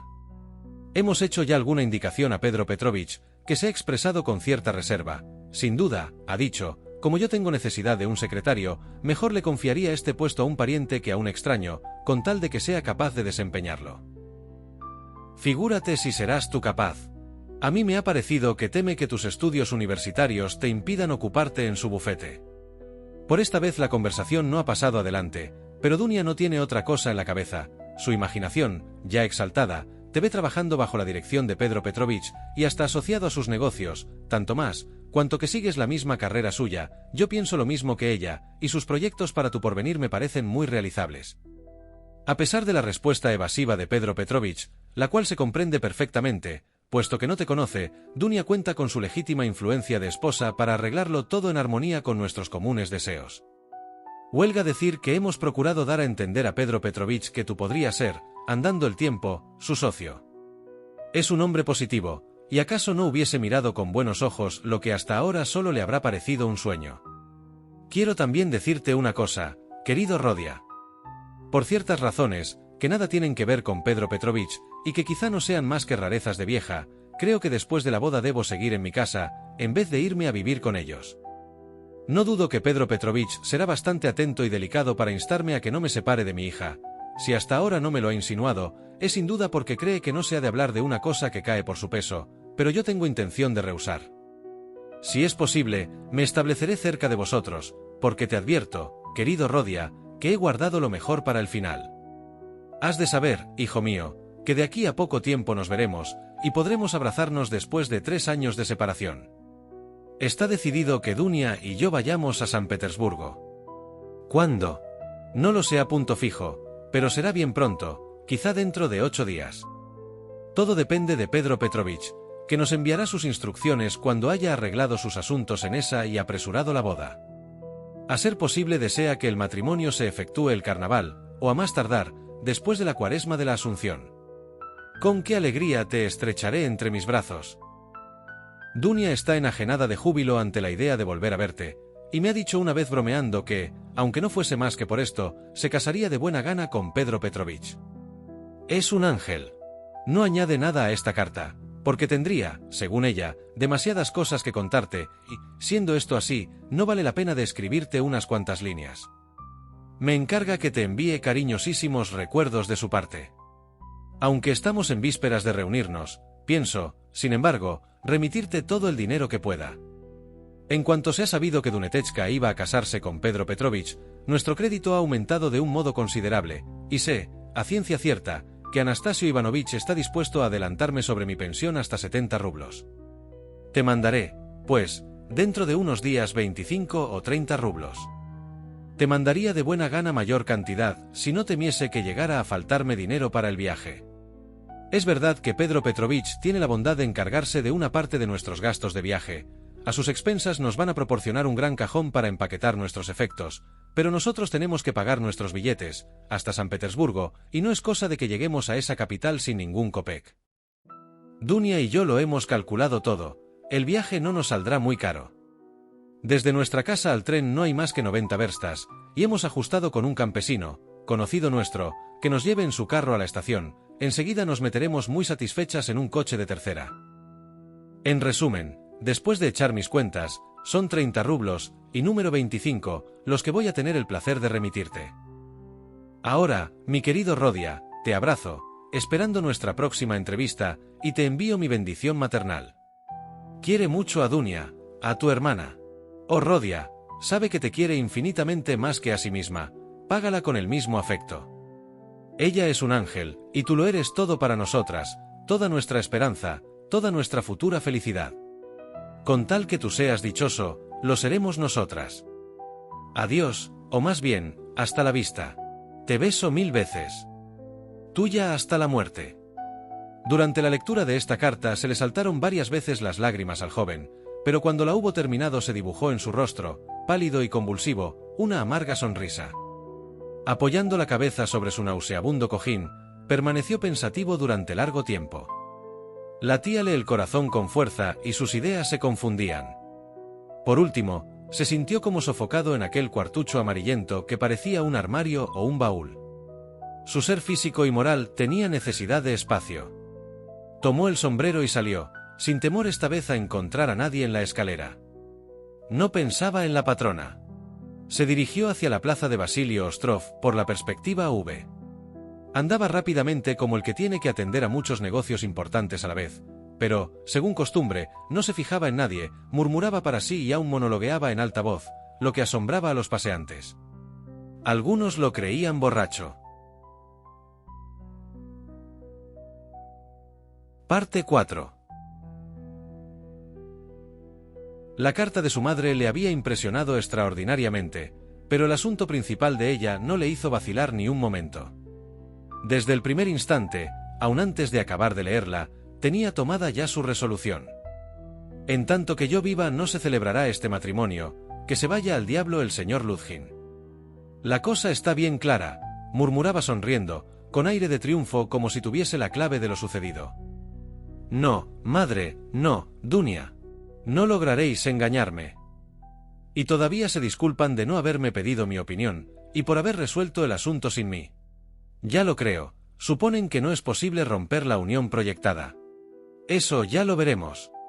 ¿Y qué razón es la que alegan? Pedro Petrovich es un hombre tan ocupado, que solo puede casarse a toda prisa. No, Dunetechka, no, lo adivino todo.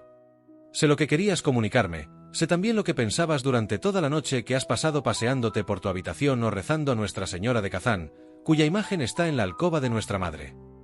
Qué penosa es la subida del Gólgota. Está bien combinado, te casas con un hombre de negocios, muy práctico y que posee ya un capital, lo cual es de tenerse muy en cuenta, que tiene 2 empleos y que participa, según mamá, de las ideas de las modernas generaciones. Dunetechka misma observa que le parece, bueno, ese parece es muy significativo. Bajo la fe de una apariencia, Dunetechka va a casarse con él. Admirable. Admirable. Me gustaría saber por qué mi madre ha hablado en su carta de las generaciones modernas. ¿Es sencillamente para caracterizar el personaje, o ha sido con objeto de captar mis simpatías para el señor Luzhin? Vaya una estratagema. Hay una circunstancia que desearía esclarecer. ¿Hasta qué punto han sido francas, durante el día y la noche que precedieron a la resolución de Dunetechka? ¿Hubo entre ellas una explicación formal, o se comprendieron mutuamente sin tener casi necesidad de cambiar sus ideas? A juzgar por la carta, me inclinaría más bien hacia esta última suposición. Mi madre le ha encontrado un poco seco, y en su candidez, ha comunicado su observación a Dunia. Pero ésta, naturalmente, se ha enfadado y respondió de mal humor. Lo comprendo. Desde el momento en que la decisión estaba tomada, no había que volver sobre ella. La advertencia de mi madre era, por lo menos, inútil. ¿Y por qué me escribe diciéndome, quiere a Dunia, o Rodia, porque ella te quiere más que a sí misma? ¿Le remordería la conciencia por haber sacrificado su hija a su hijo? Tú eres nuestra felicidad en el porvenir, tú lo eres todo para nosotras. ¡Oh madre mía! Por instantes aumentaba la indignación de Raskolnikov, y si entonces hubiera encontrado al señor Luzhin, probablemente le habría matado. Es verdad, continuó, siguiendo el vuelo de los pensamientos que le hervían en la cabeza, es verdad que, para conocer a cualquiera, es preciso haberle tratado largamente y observádole con cuidado. Pero el señor Luzhin no es difícil de descifrar. Ante todo, es un hombre de negocios y parece bueno. Aquello de, quiero proporcionaros un gran cajón, es verdaderamente chusco. ¿Cómo dudar, en vista de este rasgo tan rumboso, de su bondad? Su futura y su suegra van a ponerse en camino en el carro de un campesino sin más defensa contra la lluvia que un mal toldo. ¿Qué importa?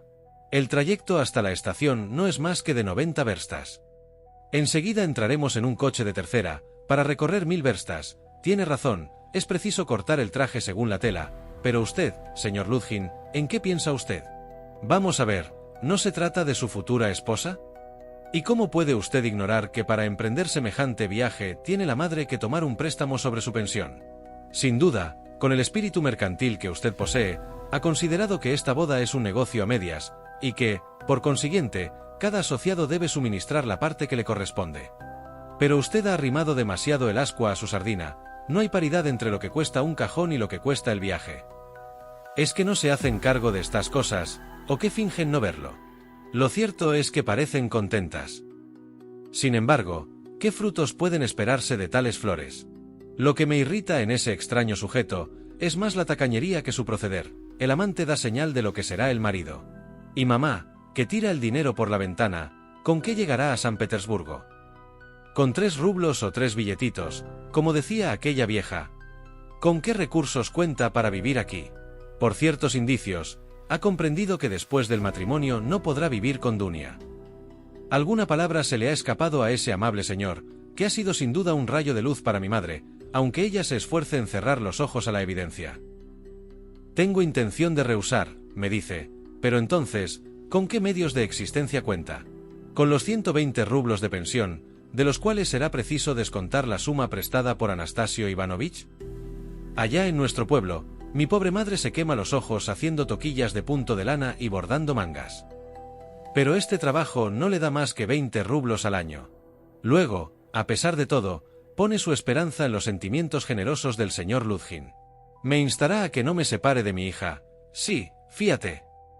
Pase por mamá, ella es así, es su modo de ser. Pero, ¿y Dunia? Es posible que no comprenda a ese hombre. Y consiente en casarse con él. Yo sé que ama 1000 veces más la libertad de su alma que el bienestar material. Antes que renunciar a ella, comería pan negro con un sorbo de agua, no la daría por todo el Schleswig-Holstein, cuanto más por el señor Luzhin. No, la Dunia que yo conozco no es capaz de eso, y de seguro no ha cambiado. ¿Qué quiere decir entonces? Penoso es vivir en casa de los Vidrigailov, andar rondando de provincia en provincia, pasar toda la vida dando lecciones que producen al año 200 rublos. Eso es muy duro, ciertamente. Sin embargo, yo sé que mi hermana iría a trabajar a casa de un plantador de América o a la de un alemán de Lituania. Antes que envilecerse, encadenando por puro interés personal su existencia a la de un hombre a quien no estima y con quien no tiene nada de común. Cargado de oro puro y de diamantes podría estar el señor Luzhin, y mi hermana no consentiría en ser la manceba legítima de ese hombre. Y siendo esto así, ¿por qué se ha resuelto a casarse? ¿Cuál es la clave de este enigma? La cosa es bastante clara. Para procurarse a sí misma una posición, ni siquiera para librarse de la muerte, no se vendería jamás, pero lo hace por un ser querido, adorado.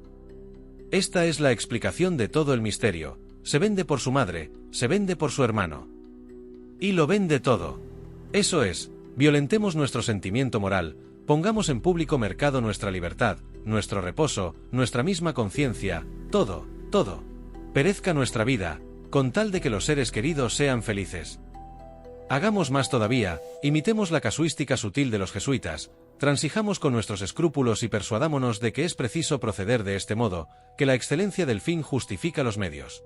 Ved aquí cómo somos. Esto es claro como la luz. Es evidente que en el primer término se encuentra Rodion Romanovich Raskolnikov. Hay que asegurarle la felicidad, suministrarle medios para terminar sus estudios universitarios, que llegue a ser el socio de Luzhin, que alcance, si es posible, la fortuna, el renombre y la gloria. ¿Y la madre? Ella no ve más que a su hijo, a su primogénito. ¿Cómo no ha de sacrificar su hija a este hijo, objeto de sus predilecciones? Corazones tiernos, pero injustos. Es la suerte de Sonetechka la que aceptáis. Sonetechka. Marmeladov, la eterna Sonetechka, que durará tanto como el mundo. ¿Habéis medido bien las dos la extensión de vuestro sacrificio? ¿Sabes tú, Dunetechka, hermana mía, que vivir con el señor Luzhin es ponerse al nivel de Sonetechka? En este matrimonio no puede haber amor, escribe mi madre. Pues bien, si no puede haber amor ni estimación, sino, por el contrario, disgusto, repulsión y alejamiento, ¿en qué se diferencia este enlace del concubinato o de la prostitución? Más disculpable sería aún Sonetechka, puesto que ella se ha vendido no para procurarse el bienestar, sino porque veía la miseria y el hambre verdadera llamar a la puerta de su casa. Y si llega el momento de que el peso sea superior a vuestras fuerzas, si os arrepentís de lo que habéis hecho, qué dolores, qué de maldiciones, qué de lágrimas secretamente vertidas, porque vosotras no sois como Marfa Petrovna. ¿Qué sería de vuestra madre cuando viese ciertas cosas que yo preveo? Ahora está inquieta, atormentada, pero ¿qué será cuando vea las cosas tal como son en realidad? ¿Y yo? ¿Por qué habéis pensado en mí? Yo no acepto tu sacrificio, Dunetechka, no lo acepto. Mientras yo viva, no se celebrará esa boda. Se detuvo, quedándose como ensimismado. ¿Qué no se celebrará? ¿Qué puedes hacer tú para impedirlo? ¿Oponer tu veto? ¿Con qué derecho podrías hacerlo? ¿Qué podrías ofrecer por tu parte? ¿Les prometerías consagrarles toda tu vida, todo tu porvenir, cuando hayas terminado tus estudios y encontrado una colocación? Eso es lo futuro, y aquí se trata de hacer algo por el presente. ¿Y qué es lo que ahora haces? Arruinarlas. Obligas a una a pedir prestado sobre una pensión y a la otra a solicitar un anticipo, sobre su sueldo, a los Vidrigailov. So pretexto de que puedes llegar a ser millonario, pretendes disponer despóticamente de su suerte. Pero puedes, en la actualidad, ¿Atender a sus necesidades? Tal vez podrás hacerlo cuando hayan transcurrido 10 años, pero entonces tu madre habráse quedado ciega a fuerza de trabajar y llorar, y las privaciones habrán destruido su salud. ¿Y tu hermana? Vamos, Rodión, recapacita sobre los peligros que las amenazan durante estos 10 años. Experimentaba cierto punzante placer al hacerse estas dolorosas preguntas que, en rigor, no eran nuevas para él. Desde hacía tiempo le atormentaban incesantemente exigiéndole con imperio respuestas que él no encontraba. La carta de su madre acababa de herirle como un rayo. Comprendía que era pasado ya el tiempo de las lamentaciones estériles, que no trataba ya de razonar sino de hacer algo inmediatamente, costase lo que costase, era preciso tomar una resolución cualquiera. «O renunciar a la vida», exclamó, aceptando el destino tal cual es, sofocando en mi alma todas mis aspiraciones, abdicando definitivamente mi derecho a ser, a vivir, a amar. Rodión se acordó de repente de las palabras dichas el día antes por Marmeladov. Comprende usted, señor, lo que significa esta frase, no tener ya a dónde ir.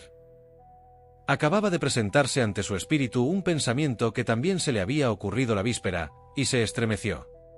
No era el retorno de este pensamiento lo que le hacía temblar, pues ya sabía que había de volver y lo esperaba, sino que esta idea no era exactamente igual a la de la víspera y consistía la diferencia en lo siguiente: lo que un mes antes, y aun el día antes, no era más que un sueño, surgía entonces bajo una nueva forma espantosa, desconocida. El joven tenía conciencia de este cambio. Sentía como un zumbido en el cerebro y una nube le cubría los ojos. Se apresuró a mirar en torno suyo, como si buscase algo. Sentía ganas de sentarse, y lo que buscaba era un banco. Se encontraba entonces en la avenida de K. A 100 pasos de distancia, en efecto, había un banco. Apresuró el paso cuanto pudo, pero durante el breve trayecto le ocurrió un incidente, que durante algunos momentos ocupó por completo su atención. En tanto que miraba hacia el banco, reparó en una mujer que caminaba a 20 pasos de él. Al pronto no puso más atención en ella que en los diferentes objetos que encontró al paso. Le ocurría muchas veces volver a su casa sin acordarse del camino recorrido. Andaba de ordinario sin ver nada. Pero en aquella mujer se notaba algo tan extraño a primera vista, que Raskolnikov no pudo menos de advertirlo. Poco a poco, a la sorpresa sucedió una curiosidad, contra la cual trató al pronto de luchar, pero que acabó por ser más fuerte que su voluntad. Le entró de repente el deseo de saber qué era lo que había de extraño en la mujer aquella. Según todas las apariencias, debía ser muy joven. A pesar del calor, iba sin nada en la cabeza, sin sombrilla y sin guantes, moviendo los brazos de una manera ridícula. Llevaba al cuello un pañolito pequeño y un vestido ligero, de seda, puesto de una manera singular, mal abrochado y desgarrado por detrás, cerca de la cintura. Un pedazo flotaba a derecha e izquierda. Para colmo de rareza, la joven, muy poco firme, andaba haciendo eses. Este recuerdo acabó de excitar toda la curiosidad de Raskolnikov, el cual se reunió con la joven en el momento que ésta llegaba al banco. La muchacha se tendió más bien que se sentó, puso la cabeza en el respaldo y cerró los ojos como una persona quebrantada por la fatiga. Al examinarla, comprendió Raskolnikov que estaba embriagada, y la cosa le pareció tan extraña, que no podía dar crédito a sus propios ojos.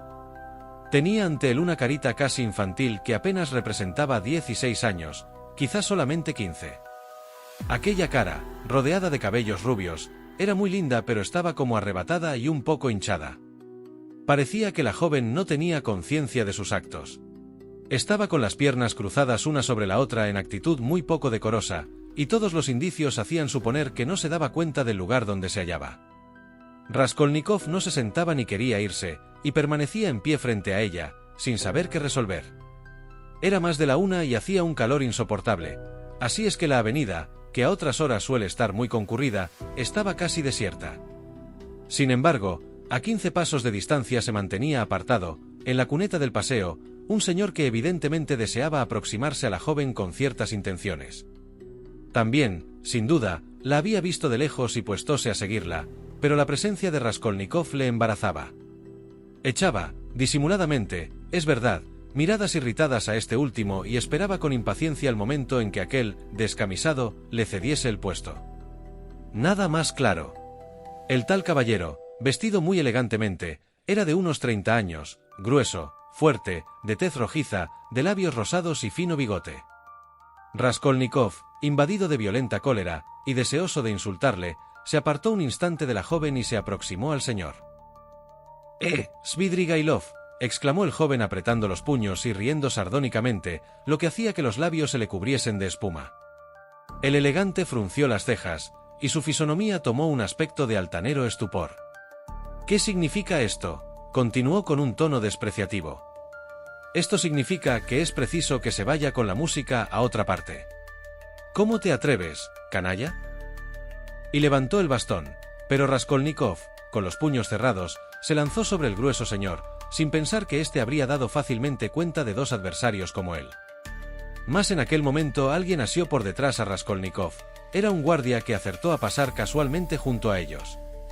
Calma, señores, no se peguen ustedes en la vía pública. ¿Qué le pasa a usted? ¿Quién es usted?, preguntó severamente a Raskolnikov, fijándose en su miserable aspecto. Raskolnikov miró con atención a quien le hablaba.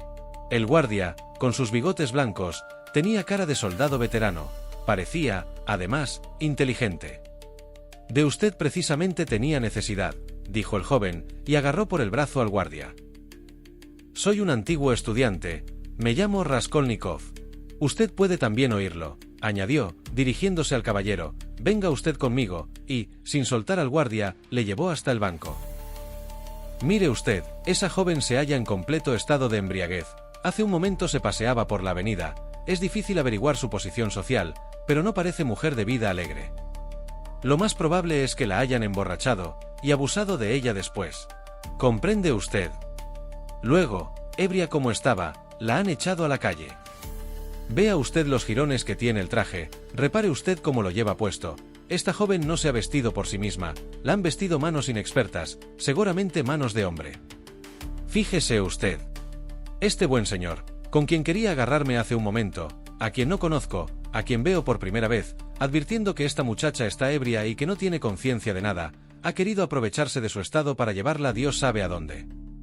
Esté usted seguro de que no le engaño, he visto cómo la miraba y la seguía, pero como mi presencia le estropeaba la combinación esperaba que me marchase. Vea usted cómo se ha separado de nosotros, y con qué aire de importancia hace un cigarrillo. ¿Cómo libraremos a esta joven de sus insidias? ¿De qué modo hacer que se vuelva a su casa? Piense usted un poco en esto.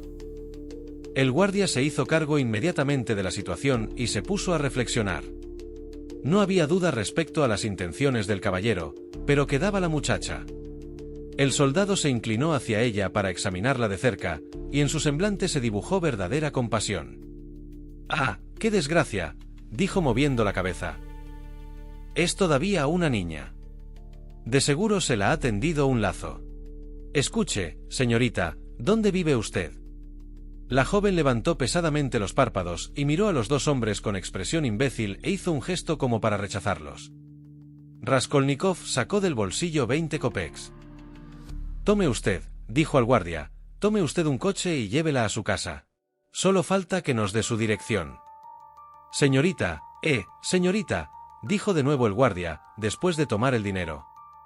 «Voy a buscar un coche, y yo mismo la conduciré a usted a su casa». «¿A dónde hay que llevarla?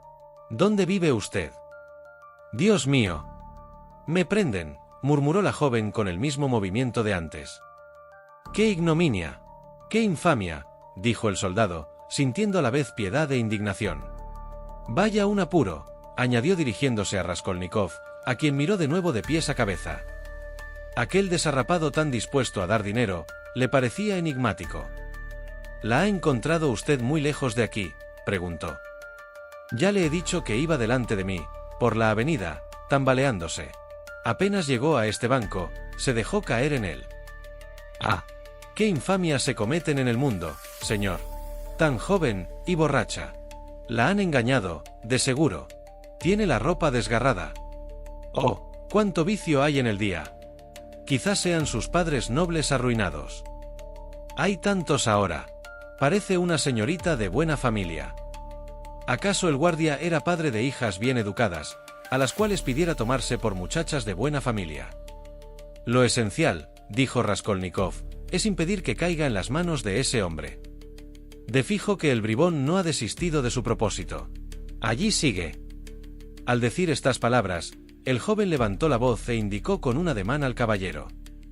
Este, al oír lo que de él se decía, hizo ademán de enfadarse, pero después, pensándolo mejor, se limitó a lanzar a su enemigo una mirada despreciativa y se alejó otros 10 pasos, deteniéndose de nuevo. No, no se saldrá con la suya ese señor, respondió con aire pensativo el guardia, si dijese dónde vive, pero no sabiéndolo. Señorita, señorita, añadió dirigiéndose otra vez a la joven. De repente, la muchacha abrió los ojos y miró atentamente, como si un rayo de luz iluminase su espíritu. Se levantó y echó a andar en dirección opuesta a la que había llevado. «Vaya con los sinvergüenzas. ¡Qué manera de asediar a una!», dijo extendiendo de nuevo el brazo como para apartar a alguien. Iba deprisa, pero con paso siempre poco seguro. El elegante se puso a seguirla, aunque por el otro lado del paseo, sin perderla de vista. «Esté usted tranquilo, repito que no se saldrá con la suya», dijo resueltamente el guardia, y partió en seguimiento de la joven. «¿Cuánto vicio hay ahora?», repitió, exhalando un suspiro. En aquel momento debió operarse un cambio tan completo como repentino en el ánimo de Raskolnikov, porque dirigiéndose al guardia gritó: «Escuche usted». El interpelado se volvió. «Déjela usted. ¿Por qué se ha de mezclar usted en esto? Que se divierta», y señalaba al elegante, «si quiere. A usted, ¿qué más le da?». El soldado no comprendió este lenguaje, y miró asombrado a Raskolnikov, que se echó a reír. «Ea», dijo el guardia agitando el brazo. Después se alejó detrás del señor elegante y de la muchacha. Probablemente habría tomado a Raskolnikov por un loco o por algo peor. «Se me ha llevado mis 20 kopecks», dijo este con cólera cuando se quedó solo. «Luego el otro le dará también dinero, le abandonará la muchacha y asunto concluido. ¿Qué idea me ha dado a mí de echármelas de bienhechor? ¿Puedo yo acaso ayudar a nadie? ¿Tengo derecho a ello? Que las gentes se devoren unas a otras, ¿qué debe importarme? ¿Y por qué me he permitido regalarle los 20 kopecks? ¿Acaso eran míos?».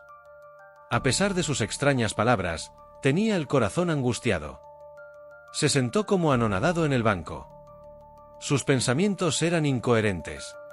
Le molestaba en aquel momento pensar en nada. Hubiera querido dormirse profundamente, olvidarlo todo, despertarse después y comenzar una nueva vida. «Pobrecilla», dijo contemplando el sitio donde poco antes había estado sentada la joven. «Cuando vuelva en sí llorará, su madre sabrá su aventura. Primero la zarandeará, después la dará latigazos para añadir la humillación a su dolor, y quizá la echará de casa. Y aun cuando no la eche, cualquier Daría Franzovna husmeará la casa y la pobre muchacha irá rodando de una parte a otra hasta que entre en el hospital, lo que no tardará en suceder. Siempre pasa lo mismo las muchachas que hacen a escondidas esa vida, porque tienen madres muy honradas. Una vez curada, volverá a las andadas, después otra vez al hospital, las tabernas, y otra vez al hospital. Al cabo de 2 o 3 años de esta vida, a los 18 o a los 19 años, será un andrajo. A cuantas que han comenzado como esta, he visto acabar del mismo modo. Pero, va. Es necesario, se dice, que así suceda. Es un tanto por ciento anual, una prima de seguro público que debe ser pagada, para garantizar el reposo de las otras. Un tanto por ciento. ¡Qué lindas frases! Encierran algo científico que tranquiliza. Cuando se dice tanto por ciento, no hay más que hablar, ya no hay para qué preocuparse. Con otro nombre la cosa nos preocuparía más. ¿Quién sabe si Dunetechka no está comprendida en el tanto por ciento del año próximo, o quizás en el de este mismo año? Pero, ¿a dónde me proponía ir?, pensó de repente. Es extraño. Al salir de casa tenía un propósito. Al acabar de leer la carta salí. Ah, sí. Ya me acuerdo. Iba a la plaza de Vasily Ostrov, a casa de Razumikin. Mas, ¿para qué? ¿Cómo se me ha ocurrido la idea de visitar a Razumikin? No se comprendía él mismo. Razumikin era un condiscípulo suyo de universidad. Es de advertir que, cuando Raskolnikov asistía a las clases de derecho, vivía muy aislado, no iba a casa de ninguno de sus condiscípulos, ni recibía sus visitas. Estos, por su parte, le correspondían del mismo modo. Jamás tomaba parte ni en las reuniones ni en las bromas de los estudiantes. Se le estimaba por su ejemplar aplicación, era muy pobre, muy orgulloso y muy reservado. Sus compañeros creían que Raskolnikov los miraba desdeñosamente como si fueran chiquillos, o por lo menos seres muy inferiores a él en conocimientos, en ideas y en desarrollo intelectual. No obstante, intimó bastante con Razumikin, o mejor dicho, se mostró con el de carácter menos cerrado que con los otros. Verdad es que el genio franco e irreflexivo de Razumikin inspiraba irresistible confianza. Era este joven en extremo alegre, expansivo y bueno hasta la candidez, lo que no impedía que tuviese otras cualidades serias. Sus compañeros más inteligentes reconocían su mérito y todos le apreciaban. No tenía pelo de tonto, aunque pareciese imbécil. A primera vista, llamaba su atención por sus cabellos negros, su rostro siempre mal afeitado, su alta estatura y su excesiva delgadez. Calavera en ocasiones, se le tenía por un Hércules. Una noche que recorría las calles de San Petersburgo en compañía de algunos amigos, echó a rodar de un solo puñetazo a un guardia municipal que tenía 2 archines y 12 bechocs. Podía hacer los mayores excesos de bebida, y observaba, cuando se lo proponía, la más estricta sobriedad. Si a veces cometía inexcusables locuras, procedía a otras con cordura ejemplar. Lo más notable del carácter de Razumikin era que jamás se descorazonaba ni se dejaba abatir por las contrariedades. Vivía en una guardilla, soportando los horrores del frío y del hambre, sin que por ello perdiera un momento su buen humor. Muy pobre, reducido a procurarse lo necesario para su subsistencia, encontraba medio de ganarse, bien o mal, la vida, porque era sobradamente despreocupado y conocía una porción de sitios en que le era posible encontrar dinero, por supuesto, trabajando. Pasó todo un invierno sin fuego. Aseguraba que éste le agradaba sobremanera porque se duerme mejor cuando se tiene frío. Últimamente había tenido que dejar la universidad por falta de recursos, pero confiaba en reanudar en breve sus estudios y tampoco se descuidaba en mejorar su situación pecuniaria. Raskolnikov no había estado en su casa desde hacía 4 meses, y Razumikin ignoraba dónde vivía su amigo. Se habían cruzado en la calle 2 meses antes, pero Raskolnikov se pasó a la otra acera para no ser visto por Razumikin. Este reconoció a Raskolnikov, pero, no queriendo molestarle, fingió que no le veía. Parte 5. En efecto, no hace mucho que me proponía ir a casa de Razumikin a fin de suplicarle que me proporcionase algunas lecciones o cualquier otro trabajo, se decía Raskolnikov. Pero ahora, ¿de qué ha de servirme? Supongamos que puede proporcionarme alguna lección. Hasta quiero suponer también que hallándose en fondos se quede sin un copec siquiera para facilitarme medios con que comprar unas botas y el traje decente que necesita un pasante. Bueno. ¿Y después? ¿Qué hago yo con unas cuantas piatags? ¿Qué resuelvo con ellos? Sería una necedad ir a casa de Razumikin. La razón de saber por qué se dirigía entonces a casa de su amigo le causaba tormento mayor de lo que a sí mismo se confesaba. Ansiaba dar algún sentido siniestro a esta marcha, en apariencia la más sencilla del mundo. ¿Es posible que en mi situación haya puesto mis esperanzas todas en Razumikin? ¿Esperaba yo realmente del remedio?, se preguntaba con estupor. Reflexionaba, se frotaba la frente, y de repente, después de haber puesto algún tiempo su espíritu en tortura, brotó en su cerebro una extraña idea. Sí, iré a casa de Razumikin, pero no ahora, iré a verle al día siguiente, cuando aquello esté hecho y mis negocios tengan otro aspecto. Apenas hubo pronunciado aquellas palabras, experimentó una brusca conmoción. Cuando aquello esté hecho, exclamó con un sobresalto que le hizo levantarse del banco en que estaba sentado. ¿Sucederá eso? ¿Será posible? Dejó el banco y se alejó con apresurado paso. Su primer movimiento fue el de dirigirse a su domicilio, mas, ¿para qué?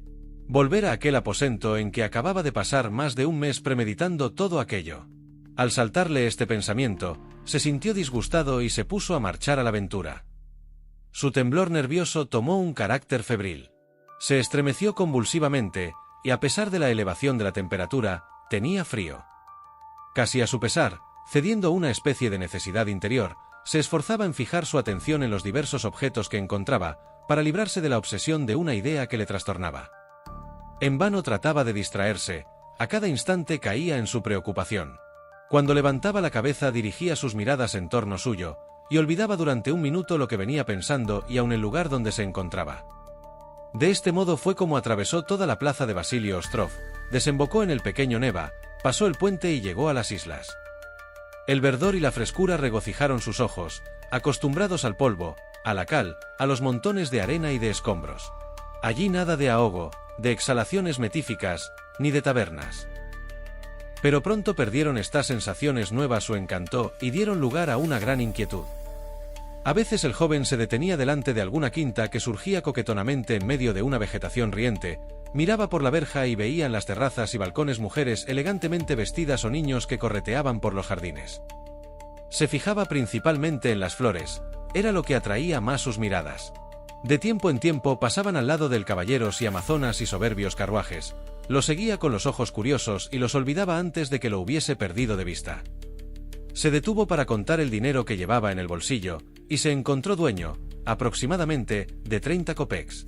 He dado 20 al guardia y 3 a Anastasia por la carta, pensó. Por consiguiente, son 43 o 50 kopecks los que dejé ayer en casa de Marmeladov. Había tenido motivo para comprobar el estado de su hacienda, pero un instante después ya no se acordaba de la razón por la cual sacó el dinero del bolsillo. A poco rato se acordó de comer, al pasar delante de un figón, su estómago se lo recordaba. Entró en la taberna, se echó al cuerpo una copa de aguardiente y tomó un bocado. El poco de aguardiente que acababa de tomar le hizo inmediatamente efecto. Le pesaban las piernas y le dio sueño.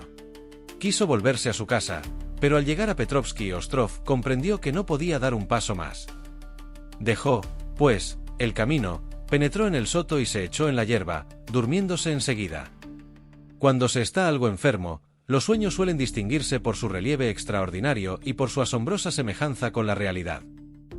El cuadro es a veces monstruoso, pero la mise en scène y todo lo que pertenece a la representación son, sin embargo, tan verosímiles, los detalles tan minuciosos, y ofrecen por lo imprevisto una combinación tan ingeniosa, que el soñador, aunque sea un artista como Pushkin o Turgenev, sería incapaz, despierto, de inventarlos tan bien. Estos sueños morbosos dejan siempre un gran recuerdo, y afectan profundamente el organismo, ya quebrantado, del individuo. Raskolnikov tuvo un sueño horrible. Se veía niño en la pequeña ciudad en que vivía entonces con su familia. Era un día festivo, y al anochecer, se paseaba extramuros acompañado de su padre. El tiempo era gris, la atmósfera pesada, los lugares exactamente tales como su memoria los recordaba. En su sueño advirtió más de un detalle de que despierto no se acordaba. Veía todo el pueblo, en los alrededores ni un solo sauce blanco, allá, muy lejos, en el confín del horizonte, un bosquecillo formaba una mancha negra. A algunos pasos del último jardín del pueblo había una gran taberna, delante de la cual no podía pasar con su padre ni una sola vez sin experimentar una desagradable impresión y un sentimiento de miedo. Siempre estaba llena de multitud de personas que charlaban, reían, se injuriaban, se pegaban o cantaban con voz ronca cosas repugnantes. Por los alrededores siempre se veían hombres borrachos. Al aproximarse Rodión se arrimaba a su padre y temblaba de pies a cabeza. El camino que conducía a la taberna estaba lleno de polvo negro. A 300 pasos de allí, este camino formaba un recodo y daba vuelta al cementerio de la ciudad. En medio del cementerio se alzaba una iglesia de piedra, cubierta de una cúpula verde, a donde iba el niño 2 veces al año a oír misa con su padre y su madre cuando se celebraba el funeral por el eterno descanso de su abuela, muerta hacía mucho tiempo, y a quien no había conocido.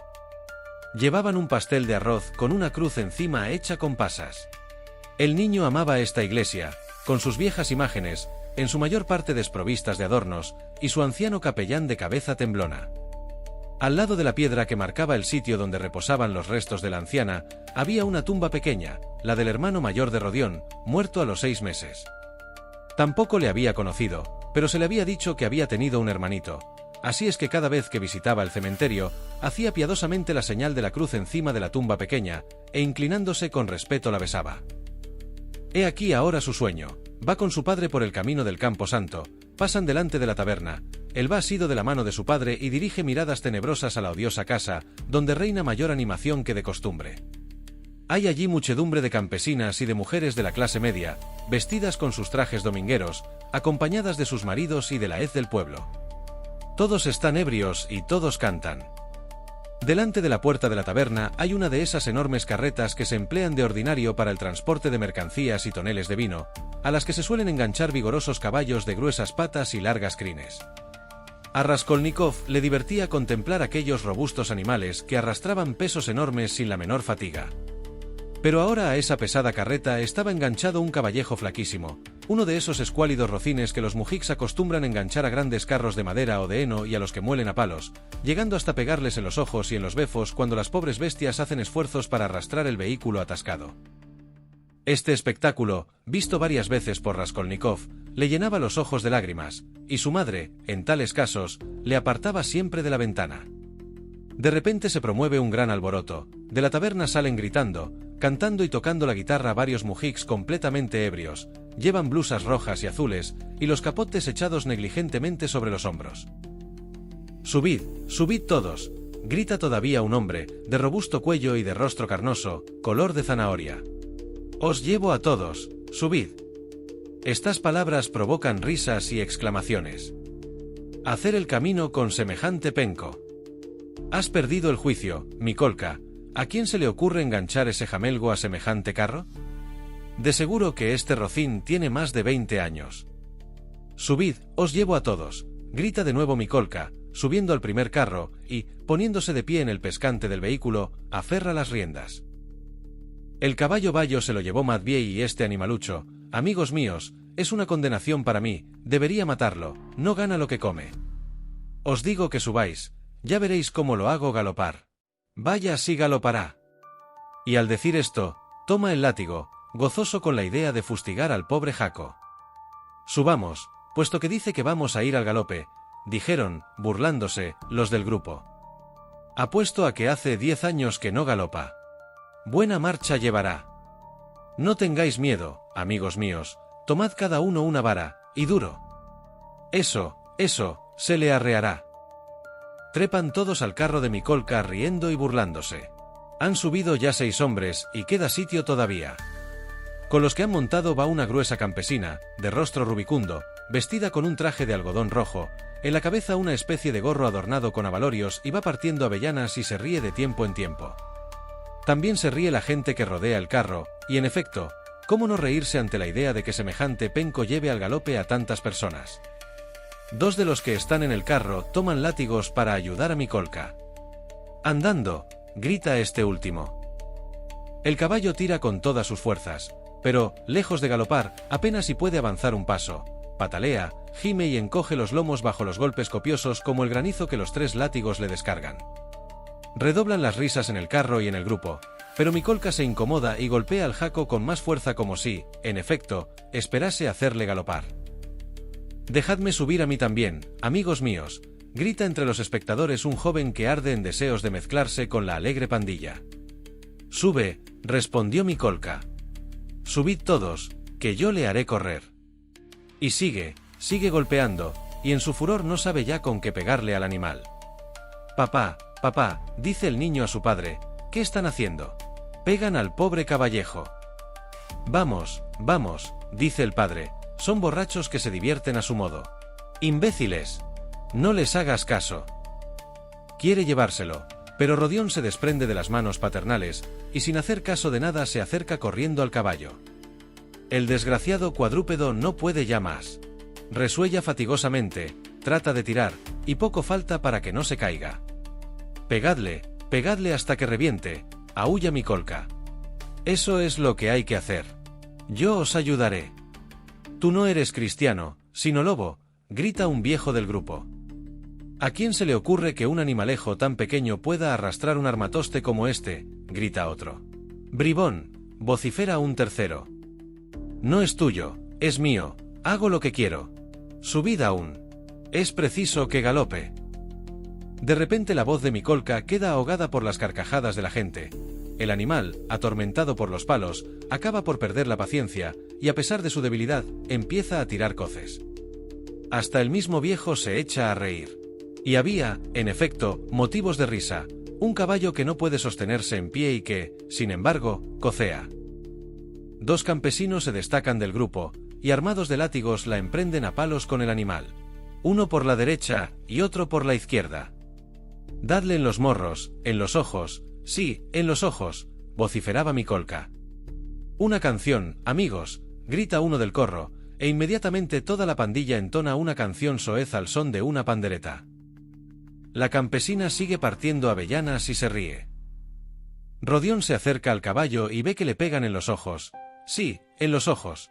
El niño llora, se le subleva el corazón y corren sus lágrimas. Uno de los verdugos le toca el rostro con el látigo, pero él no lo siente. Se retuerce las manos y grita. Después se dirige al viejo de la barba y cabellos blancos, que mueve la cabeza y condena aquellas demasías.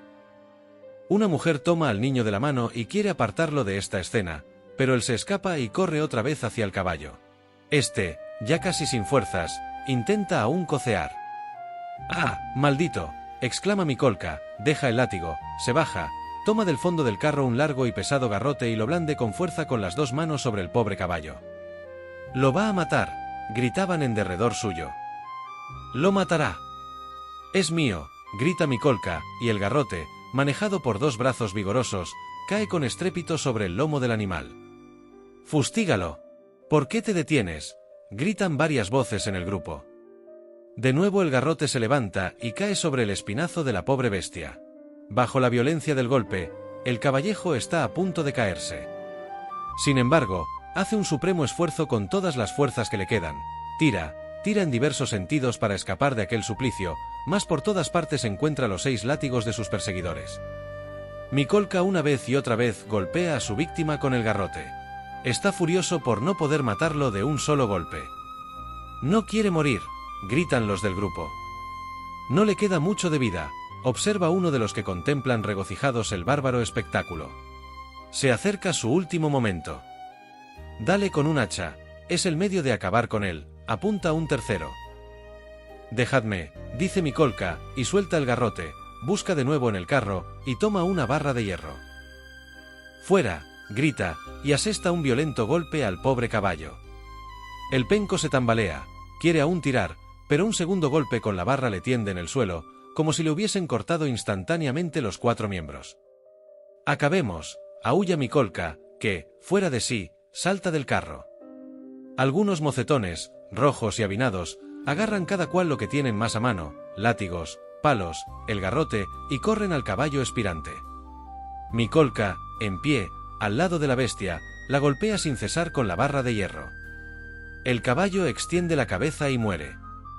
«¡Ha muerto!», gritan en el grupo. «¿Por qué no quería galopar?». «Era mío», gritó Mikolka, teniendo siempre en la mano la barra. Tenía los ojos inyectados de sangre. Parecía enfurecido porque la muerte le hubiese quitado su víctima. «La verdad. Tú no eres cristiano», gritan indignados algunos asistentes. El pobre niño está fuera de sí. Dando voces se abre paso por entre el grupo que rodea al caballo, levanta la cabeza ensangrentada del cadáver, le besa en el hocico y en los ojos. Después, en un repentino arrebato de cólera, cierra los puños y se arroja sobre Mikolka. En aquel momento su padre, que desde hace un rato le buscaba, lo encuentra al fin y le aparta de la gente. «Vámonos, vámonos», le dijo. «Volvamos a casa». «Papá, ¿por qué han matado al pobre caballo?», solloza el niño, pero le falta la respiración, de su garganta salen roncos sonidos. «Son barbaridades de gente ebria. Nada tenemos que ver con ellos», dice el padre. Rodión le oprime entre sus brazos, pero siente tal fatiga, quiere respirar, grita, y se despierta. Raskolnikov se despertó jadeando, con el cuerpo húmedo y los cabellos empapados de sudor, se sentó bajo un árbol y respiró con fuerza. «Gracias a Dios, no ha sido más que un sueño», dijo. «¿Cómo? ¿Iré a tener fiebre? No sería extraño, después de un sueño tan horroroso». Tenía quebrantados los miembros, y el alma llena de obscuridad y de confusión. Apoyó los codos en las rodillas y dejó caer la cabeza entre las manos. «Dios mío», exclamó. «¿Será posible, en efecto, que yo tome un hacha y parta el cráneo de aquella mujer? ¿Será posible que yo ande por encima de sangre tibia y viscosa, que fuerce la cerradura, robe y me oculte, temblando, ensangrentado, con el hacha? Señor, ¿será posible?». Al decir esto temblaba como la hoja en el árbol. «Pero, ¿por qué pienso en esas cosas?», continuó con profunda sorpresa. «Veamos, sé muy bien que no soy capaz de ello. ¿Por qué, pues, me atormenta esa idea?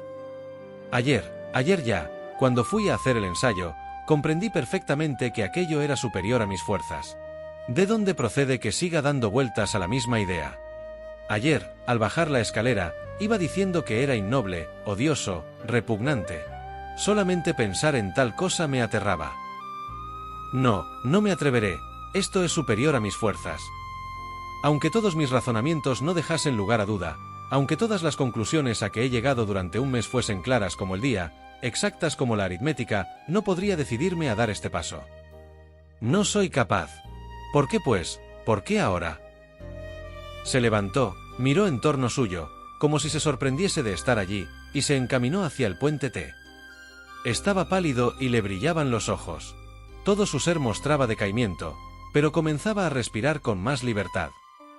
Se sentía ya libre del horrible peso que durante largo tiempo le había oprimido, y su alma recobraba la paz. «Señor», exclamó, «muéstrame mi camino y renunciaré a este designio maldito». Al atravesar el puente miró tranquilamente el río, y contempló la resplandeciente puesta de sol. A pesar de su debilidad, no se sentía cansado. Se hubiera dicho que acababa de recobrar repentinamente la salud de su espíritu. Ahora es libre. Estaba roto el encanto. Había cesado de influir sobre él el horrible maleficio. Más tarde, Raskolnikov se acordó, minuto por minuto, del empleo de su tiempo durante aquellos días de crisis. Entre otras circunstancias, venía a menudo a su pensamiento una que, aun cuando en rigor no tenía nada de extraordinario, le preocupaba como una especie de terror supersticioso, a causa de la acción decisiva que había ejercido sobre su destino. He aquí el hecho que constituía para él siempre un enigma. ¿Por qué cuando cansado, exhausto, hubiera debido, como era natural, volver a su casa por el camino más corto y más directo, se le había ocurrido pasar por el mercado de heno en donde nada, absolutamente nada le llamaba? Verdad era que este rodeo no alargaba mucho su camino, pero resultaba completamente inútil. Se le había ocurrido 1000 veces volverse a su casa sin fijarse en el itinerario recorrido. ¿Pero por qué? Pues, se preguntaba siempre, ¿por qué aquel encuentro tan importante, tan decisivo para mí, al mismo tiempo tan fortuito, que tuve en el mercado del heno, a donde no tenía para qué ir? Se verificó en el momento mismo en que, dadas las disposiciones en que me encontraba, ¿había de tener para mí las más graves y terribles consecuencias? Tentado estaba de ver en esta fatal coincidencia el efecto de una predestinación. Cerca eran de las 9 cuando el joven llegó al mercado del heno. Los tenderos cerraban sus establecimientos, los vendedores ambulantes se preparaban, lo mismo que los tratantes, a volver a su casa. Obreros y desarrapados de toda especie bullían en los alrededores de los bodegones y tabernas que en el mercado del heno ocupaban el piso bajo de la mayor parte de los edificios. Esta plaza y los pereulocks de sus inmediaciones eran los lugares que Raskolnikov frecuentaba de mejor gana cuando salía sin saber a dónde ir. Allá, en efecto, sus harapos no llamaban la atención a nadie y podía, él como cualquiera, pasearse vestido como tuviera por conveniente. En la esquina del Pereuloc de K, un mercader que, como los demás, se disponía a volver a su casa, hablaba con su mujer y con una conocida que acababa de aproximarse a ellos. Esta última era Isabel Ivanovna, hermana de Alena Ivanovna, la usurera en cuya casa Raskolnikov había entrado la víspera a empeñar su reloj y a hacer el ensayo. De tiempo atrás sabía algo acerca de esta Isabel, ella también le conocía. Era alta y desgarbada solterona de 35 años, tímida, dulce y casi idiota. Temblaba ante su hermana, que la trataba como esclava, la hacía trabajar día y noche y hasta le pegaba. En aquel momento su fisonomía expresaba indecisión, en tanto que en pie, con un paquete en la mano, escuchaba atentamente lo que le decían el vendedor y su mujer. Estos hablaban de algo importante, a juzgar por el calor que ponían en sus palabras. Cuando Raskolnikov vio de repente a Isabel, experimentó una sensación extraña parecida a profunda sorpresa, aunque este encuentro no tuviese nada de asombroso. «Es preciso que esté usted aquí para tratar del negocio, Isabel Ivanovna», dijo con fuerza el vendedor.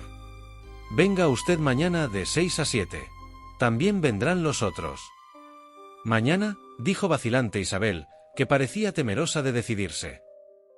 «¿Tiene usted miedo a Alena Ivanovna?», dijo vivamente la vendedora, que era una mujerona enérgica. «No la perderé de vista, porque usted es como una niña. ¿Será posible que se deje usted dominar hasta ese punto por una persona que no es, después de todo, más que su hermanastra? No diga usted ahora nada a Alena Ivanovna», dijo el marido. «Se lo aconsejo, venga usted a casa sin consultarla. Se trata de un negocio ventajoso, su hermana se convencerá de ello enseguida». «¿De modo que tengo que venir?» «Mañana entre 6 y 7 vendrán también los demás. es preciso que esté usted presente para decidir el asunto. Le ofreceremos una taza de té, añadió la vendedora. Está bien, vendré, respondió Isabel pensativa, y se dispuso a marcharse. Raskolnikov había pasado ya del grupo formado por las 3 personas y no oyó más.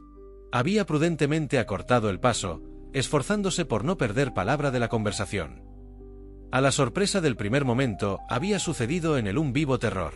Una casualidad imprevista le acababa de dar a conocer que al día siguiente, a las 7 de la tarde, Isabel, la hermana, la única compañera de la vieja, estaría fuera, y que, por lo tanto, al día siguiente, a las 7 en punto, la vieja se encontraría sola en su casa.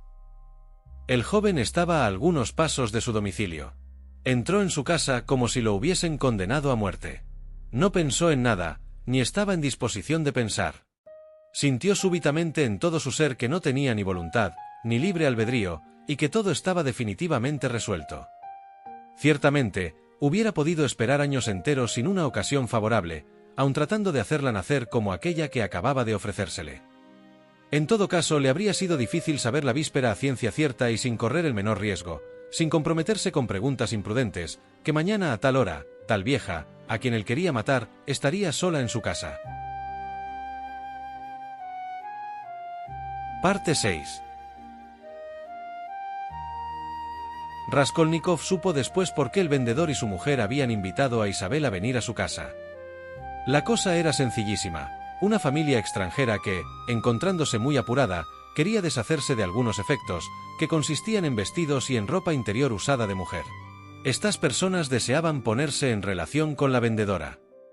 Isabel ejercía este oficio, y tenía una numerosa clientela, porque era muy formal y decía siempre el último precio. Con ella no había regateo, en general hablaba poco, y, como hemos dicho, era muy tímida. Desde hacía algún tiempo Raskolnikov se había hecho supersticioso y, por consiguiente, cuando reflexionaba sobre todo este asunto, se inclinaba siempre a ver en la acción de causas extrañas y misteriosas. El invierno último, un estudiante conocido suyo, Pokoriev, a punto de volverse a Kharkov, le había dado, al despedirse, la dirección de la vieja Elena Ivanovna, para caso de que tuviera necesidad de algún préstamo sobre prendas. Pasó mucho tiempo sin ir a casa de la vieja, porque el producto de sus lecciones le permitía ir viviendo. 6 semanas antes de los acontecimientos que vamos refiriendo, se acordó de las señas. Poseía 2 objetos por los cuales podía prestársele algo: un reloj de plata que conservaba de su padre, y un anillo pequeño de oro con 3 piedrecitas rojas, que su hermana le había dado como recuerdo en el momento de separarse. Raskolnikov se decidió a llevar la sortija a casa de Elena Ivanovna. Desde el primer momento, y antes de que él supiera nada de particular acerca de ella, la vieja le inspiró una violenta aversión. Después de haber recibido el dinero, entró en un Maltaclir que encontró al paso. Allí pidió té, se sentó y púsose a reflexionar. Una idea extraña, todavía en estado embrionario en su espíritu, le ocupaba por completo. Ante una mesa vecina a la suya, un estudiante, a quien no se acordaba de haber visto jamás, estaba sentado con un oficial. Los 2 jóvenes acababan de jugar al billar y se disponían ahora a tomar el té. De repente, Raskolnikov oyó al estudiante que daba al oficial la dirección de Elena Ivanovna, viuda de un secretario de colegio y prestamista sobre prendas. Esto solo pareció ya un poco extraño a nuestro héroe. Se hablaba de una persona de cuya casa acababa el de salir. Sin duda, todo ello era pura casualidad. Pero en aquel momento hallábase bajo una impresión que no podía dominar, y aquí que, precisamente en aquel momento, alguien venía a fortificar en él esta impresión. El estudiante comunicaba, en efecto, a su amigo, diversos pormenores acerca de Elena Ivanovna. Es un famoso recurso, decía, siempre hay medio de procurarse dinero en su casa. Rica como un judío, puede prestar 5.000 rublos de una vez, y, sin embargo, acepta objetos que no valen más que un rublo. Es una providencia para muchos de nosotros. Pero, qué horrible arpía. Se puso a contar que era mala, caprichosa, que no concedía siquiera 24 horas de prórroga, y que toda prenda no retirada en el día fijo, era irrevocablemente perdida por el deudor. Prestaba sobre un objeto la 1/4 parte de su valor y cobraba el 5 y el 6% de interés mensual, etc. El estudiante, que estaba en vena de hablar hasta por los codos, añadió que esta horrible vieja era pequeñuela, lo que no le impedía pegar a menudo y tener en completa dependencia a su hermana Isabel, que medía, por lo menos, 2 archines y 8 berchoks de estatura. Es un fenómeno, exclamó, y se echó a reír. La conversación recayó enseguida sobre Isabel. El estudiante hablaba de ella con marcado placer y siempre sonriendo. El oficial escuchaba a su amigo con mucho interés y le suplicó que le enviase a aquella Isabel para que le repasase la ropa. Raskolnikov no perdió una palabra de esta conversación y supo de esta suerte una multitud de cosas. Más joven que Alena Ivanovna, de la cual no era más que media hermana, Isabel tenía 35 años y trabajaba día y noche para la vieja. Además de los quehaceres de la cocina, era lavandera, hacía labores de costura, que luego vendía, iba a fregar los suelos a las casas, y todo lo que ganaba se lo entregaba a su hermanastra. No se atrevía a aceptar ningún encargo ni trabajo sin consultar a la usurera, la cual, como Isabel sabía muy bien, había otorgado ya testamento en el cual no dejaba a su hermana más que el mobiliario. Deseosa de tener a perpetuidad sufragios por el eterno descanso de su alma, dejaba toda su fortuna a un monasterio. Isabel pertenecía a la clase media y no al chin. Era una estantigua, con pies muy grandes y calzado siempre con anchos zapatos, pero, por otra parte, iba limpia como una patena. Lo que particularmente asombraba y hacía reír al estudiante, era que Isabel estaba siempre encinta. «¿Pero no dices que es un monstruo?», preguntóle el oficial. «Realmente, es demasiado trigueña, parece un soldado vestido de mujer, pero de eso a que sea un monstruo, hay mucha diferencia. Su fisonomía revela tanta bondad y tiene en sus ojos una expresión tan simpática que... La prueba es que ella agrada a muchas personas. Es tan tranquila, tan dulce, tan paciente, tiene un carácter tan bueno y, además, su sonrisa es tan bondadosa». «¿Estás enamorado de ella?», interrogóle, sonriendo, el oficial. «Hombre, tanto como eso, no, pero me gusta, precisamente por lo rara que es. En cambio, a esa maldita vieja te aseguro que la mataría y la despojaría de todo lo que posee sin escrúpulo de conciencia», añadió vivamente el estudiante. El oficial lanzó una carcajada, pero Raskolnikov se estremeció. Las palabras que oía encontraban extraño eco en sus propios pensamientos. «Vamos a ver», prosiguió el estudiante. «Hace un momento me burlaba, pero ahora hablo en serio. Fíjate, de un lado una vieja enfermiza, necia, un ser que no es útil a nadie, y que, por el contrario, perjudica a muchos, que no sabe ella misma por qué vive y que morirá mañana de muerte natural. ¿Comprendes?». «Comprendo», repuso el oficial mirando atentamente a su interlocutor. «Prosigo. Del otro lado, fuerzas jóvenes, frescas, que se quebrantan, se pierden, faltas de sostén, y esto millares, por todas partes. 100.000 obras útiles se podrían acometer o mejorar con el dinero legado por esa vieja a un monasterio. Centenares de existencias, millones quizá, puestas en el buen camino, docenas de familias salvadas de la miseria, de la disolución, de la ruina, del vicio, de los hospitales, y todo ello con el dinero de esa mujer. Si se la matase y se destinase su fortuna al bien de la humanidad, ¿crees tú que el crimen, si eso fuese un crimen, no estaría largamente compensado por millares de buenas acciones? Por una sola vida, millares de vidas arrancadas a la perdición, por una persona suprimida, 100 personas devueltas a la existencia. Se trata de una cuestión aritmética. ¿Qué pesa en las balanzas sociales la vida de una vieja necia y mala? Poco más que la vida de una hormiga o de un escarabajo. Me atrevo a decir que menos, porque esta vieja es una criatura perversa. Hace poco, en un acceso de rabia, mordió un dedo a Isabel, y en poco estuvo que no se lo cortase con los dientes.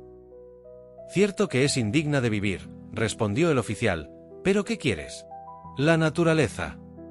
«Amigo mío, a la naturaleza se la corrige, se la endereza, de lo contrario, viviríamos enterrados en prejuicios, no habría un solo grande hombre. Se habla del deber, de la conciencia. No quiero decir que esté mal, pero, ¿qué sentido damos a estas palabras? Escucha, voy a plantearte otra cuestión». «No, chico, ahora me toca a mí. Te voy a preguntar una cosa». «Conforme». «Verás, tú estás ahora perorando con gran elocuencia, pero, dime, ¿matarías tú, con tus propias manos, a esa vieja?». «Claro que no. Pero yo considero esto desde el punto de vista de la justicia. No se trata de mí». «Pues bien, amigo mío, ¿quieres saber mi opinión? Vas a oírlo. Puesto que no te decidirías a matarla, opino que la cosa no es justa. Vamos a echar otra partida». Raskolnikov era presa de una agitación extraordinaria. En rigor, esta conversación no tenía nada de asombroso. Muchas veces había oído a los jóvenes cambiar entre sí análogas ideas, lo único que difería era el tema. Mas, ¿por qué el estudiante expresaba precisamente los mismos pensamientos que en aquel instante bullían en el cerebro de Raskolnikov? ¿Y por qué casualidad al salir de la casa de la vieja, oía hablar de ella? Tal coincidencia le pareció extraña. Estaba escrito que esta insignificante conversación de café tuviese en su destino decisiva influencia. Al volver a su domicilio, se dejó caer en el sofá y permaneció sentado en él, sin moverse, durante 1 hora entera. La obscuridad era completa. En la habitación no había ni vela, ni Raskolnikov pensó que era necesaria. No hubiera podido precisar si en esta hora había pensado algo. Por último, le entraron escalofríos febriles, y pensó con satisfacción que podía echarse del todo en el sofá. No tardó en caer en pesado y profundo sueño. Durmió mucho más tiempo que de costumbre y sin soñar. A Anastasia, que entró en su habitación al día siguiente a las 10, le costó gran trabajo despertarle. La criada le traía pan, y, como la víspera, algo del té que ella acostumbraba a tomar. «¿Aún no se ha levantado?», exclamó indignada. «¿Es posible dormir así?». Raskolnikov se incorporó con dificultad. Le dolía la cabeza. Se puso en pie, dio una vuelta por la habitación y después se dejó caer de nuevo en el sofá. «¿Otra vez?», gritó Anastasia. «¿Estás malo?». El joven no respondió. «¿Quieres tomarte?». «Más tarde», contestó penosamente, y luego cerró los ojos y se volvió del lado de la pared. Anastasia, en pie, cerca de él, le contempló durante algún tiempo. «Indudablemente está enfermo», dijo antes de retirarse. A las 2 volvió con la sopa. Encontró a Raskolnikov acostado aún en el sofá. No había probado el té. La criada se incomodó y se puso a sacudir con fuerza al joven. «¿Qué te pasa para dormir tanto?», gruñó, mirándole con desprecio. Raskolnikov se incorporó, pero no respondió una palabra ni levantó los ojos del suelo. «¿Estás malo o no lo estás?». Esta pregunta no obtuvo más respuesta que la primera. «Debería salir», dijo ella después de una pausa. «El aire libre te sentaría bien. Vas a comer, ¿no es verdad?». «Más tarde», respondió con voz débil. «Vete», y la despidió con un ademán. La criada se detuvo un momento, miró compasivamente al joven y se marchó. Al cabo de algunos minutos, Raskolnikov levantó los ojos, examinó detenidamente el té y la sopa, y se puso a comer. Tomó 3 o 4 cucharadas sin apetito, casi maquinalmente. El dolor de cabeza se le había calmado algo, y cuando hubo terminado su frugal comida se echó de nuevo en el sofá, pero, aunque no pudo dormir, permaneció inmóvil, con la cara hundida en la almohada. La imaginación le presentaba, sucediéndose sin cesar, los cuadros más extraños. Figurábase a veces estar en África, formaba parte de una caravana detenida en un oasis, altas palmeras rodeaban el campamento, los camellos reposaban de sus fatigas, los viajeros se disponían a comer. Él, por su parte, apagaba la sed en el chorro de una cristalina fuente. El agua azulada y deliciosamente fresca dejaba ver en el fondo del riachuelo piedrezuelas de diversos colores y arenas de dorados reflejos.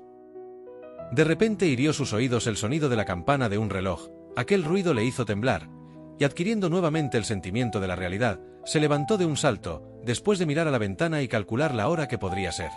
Anduvo enseguida de puntillas, se aproximó a la puerta, la abrió suavemente y se puso a escuchar. El corazón le latía con violencia. La escalera estaba silenciosa, parecía que todo dormía en la casa. ¿Cómo me he dejado vencer en el momento decisivo? ¿Cómo desde ayer no he hecho nada, ni preparado nada?, se preguntaba a sí mismo, no comprendiendo su negligencia. Sin embargo, eran quizá las 6 las que acababan de dar. A su inercia y entorpecimiento siguió bruscamente febril y extraordinaria actividad. Por otra parte, los preparativos no exigían mucho tiempo. Hacía esfuerzos para pensar en todo y no olvidarse de nada, y su corazón latía con tal fuerza que dificultaba la respiración. Primero tenía que hacer un nudo corredizo, y adaptarlo a su gabán. Aquello era cosa de 1 minuto. Buscó en la ropa que tenía debajo de la almohada una camisa vieja, sucia e inservible. Después, con trozos arrancados a esta camisa, hizo una especie de trenza de un berchot de ancha y 8 de larga. La dobló en 2 partes, se quitó el gabán de verano, que era de una espesa y fuerte tela de algodón, único sobre todo que poseía, y se puso a coser interiormente, bajo el sobaco izquierdo, los 2 extremos de la trenza. Al ejecutar este trabajo, le temblaban las manos, pero le quedó tan bien, que cuando volvió a ponerse el gabán no se veía el cosido por la parte de afuera. Se había proporcionado mucho tiempo antes la aguja y el hilo, y no tuvo más que sacar ambas cosas del cajón de su mesa. En cuanto al nudo corredizo para colgar el hacha, se le había ocurrido un medio muy ingenioso, ya ideado 15 días antes. Ir por la calle con un hacha en la mano era imposible. Por otra parte, ocultar el arma bajo el gabán le obligaba a llevar continuamente la mano debajo, y esto podría llamar la atención, en tanto que con el nudo corredizo le bastaba poner en él el hierro del hacha, y quedaba suspendida bajo el sobaco todo el tiempo de la marcha, sin peligro de que cayera. Podía también impedir que se moviese sin más que oprimir la extremidad del mango con la mano metida en el bolsillo del gabán. Este era muy ancho, un verdadero saco, y la maniobra no podría ser advertida. Hecho esto, Raskolnikov metió el brazo bajo la otomana e introduciendo los dedos en una hendidura del suelo, sacó de aquel escondrijo el objeto empeñable de que había tenido cuidado de proveerse con anticipación. Este objeto no era más que una tableta de madera acepillada, del tamaño que suelen tener las cigarreras de plata. En uno de sus paseos, el joven había encontrado por casualidad este trozo de madera en el corral de un taller de carpintería. Tomó, además, una plaquita de hierro delgada y pulimentada, pero de menos dimensiones, que había encontrado también en la calle, y después de juntar una cosa con la otra, la tabla y la placa, las ató fuertemente con un hilo, y lo envolvió todo en un trozo de papel blanco. Este paquetito, al cual el joven había tratado de dar un aspecto todo lo elegante que le fue posible, quedó atado de manera que era muy difícil desatarlo. Por tal medio se ocuparía momentáneamente la atención de la vieja. Mientras ésta estuviese procurando deshacer el nudo, Raskolnikov podría elegir el momento oportuno. Había juntado con la tabla la placa de hierro para que el supuesto objeto de empeño pesase más, a fin de que en el primer momento, por lo menos, la usurera no sospechase que se le pedía dinero a cambio de un pedazo de madera. Apenas Raskolnikov acababa de guardarse el hacha en el bolsillo, cuando oyó una voz que le decía en la escalera: «Ya hace mucho que han dado las 6. Dios mío, mucho». Se dirigió a la puerta, aplicó el oído y se puso a bajar los 30 escalones sin hacer más ruido que un gato. Quedaba lo más importante, ir a la cocina a recoger el hacha con que se había determinado a cometer el crimen. Ya hacía tiempo que tenía pensado valerse de un hacha. Había en su casa una especie de hoz, pero este instrumento no le inspiraba confianza, y además desconfiaba de su destreza para manejarla, así fue que se decidió definitivamente por el hacha. Advirtamos a propósito de esto una particularidad singular: a medida que sus resoluciones tomaban un carácter determinado, más absurdas y horribles le parecían al joven. A pesar de la lucha desesperada que se libraba en su interior, no llegaba a admitir ni por un solo instante que acabaría por no poner en ejecución su sanguinario proyecto.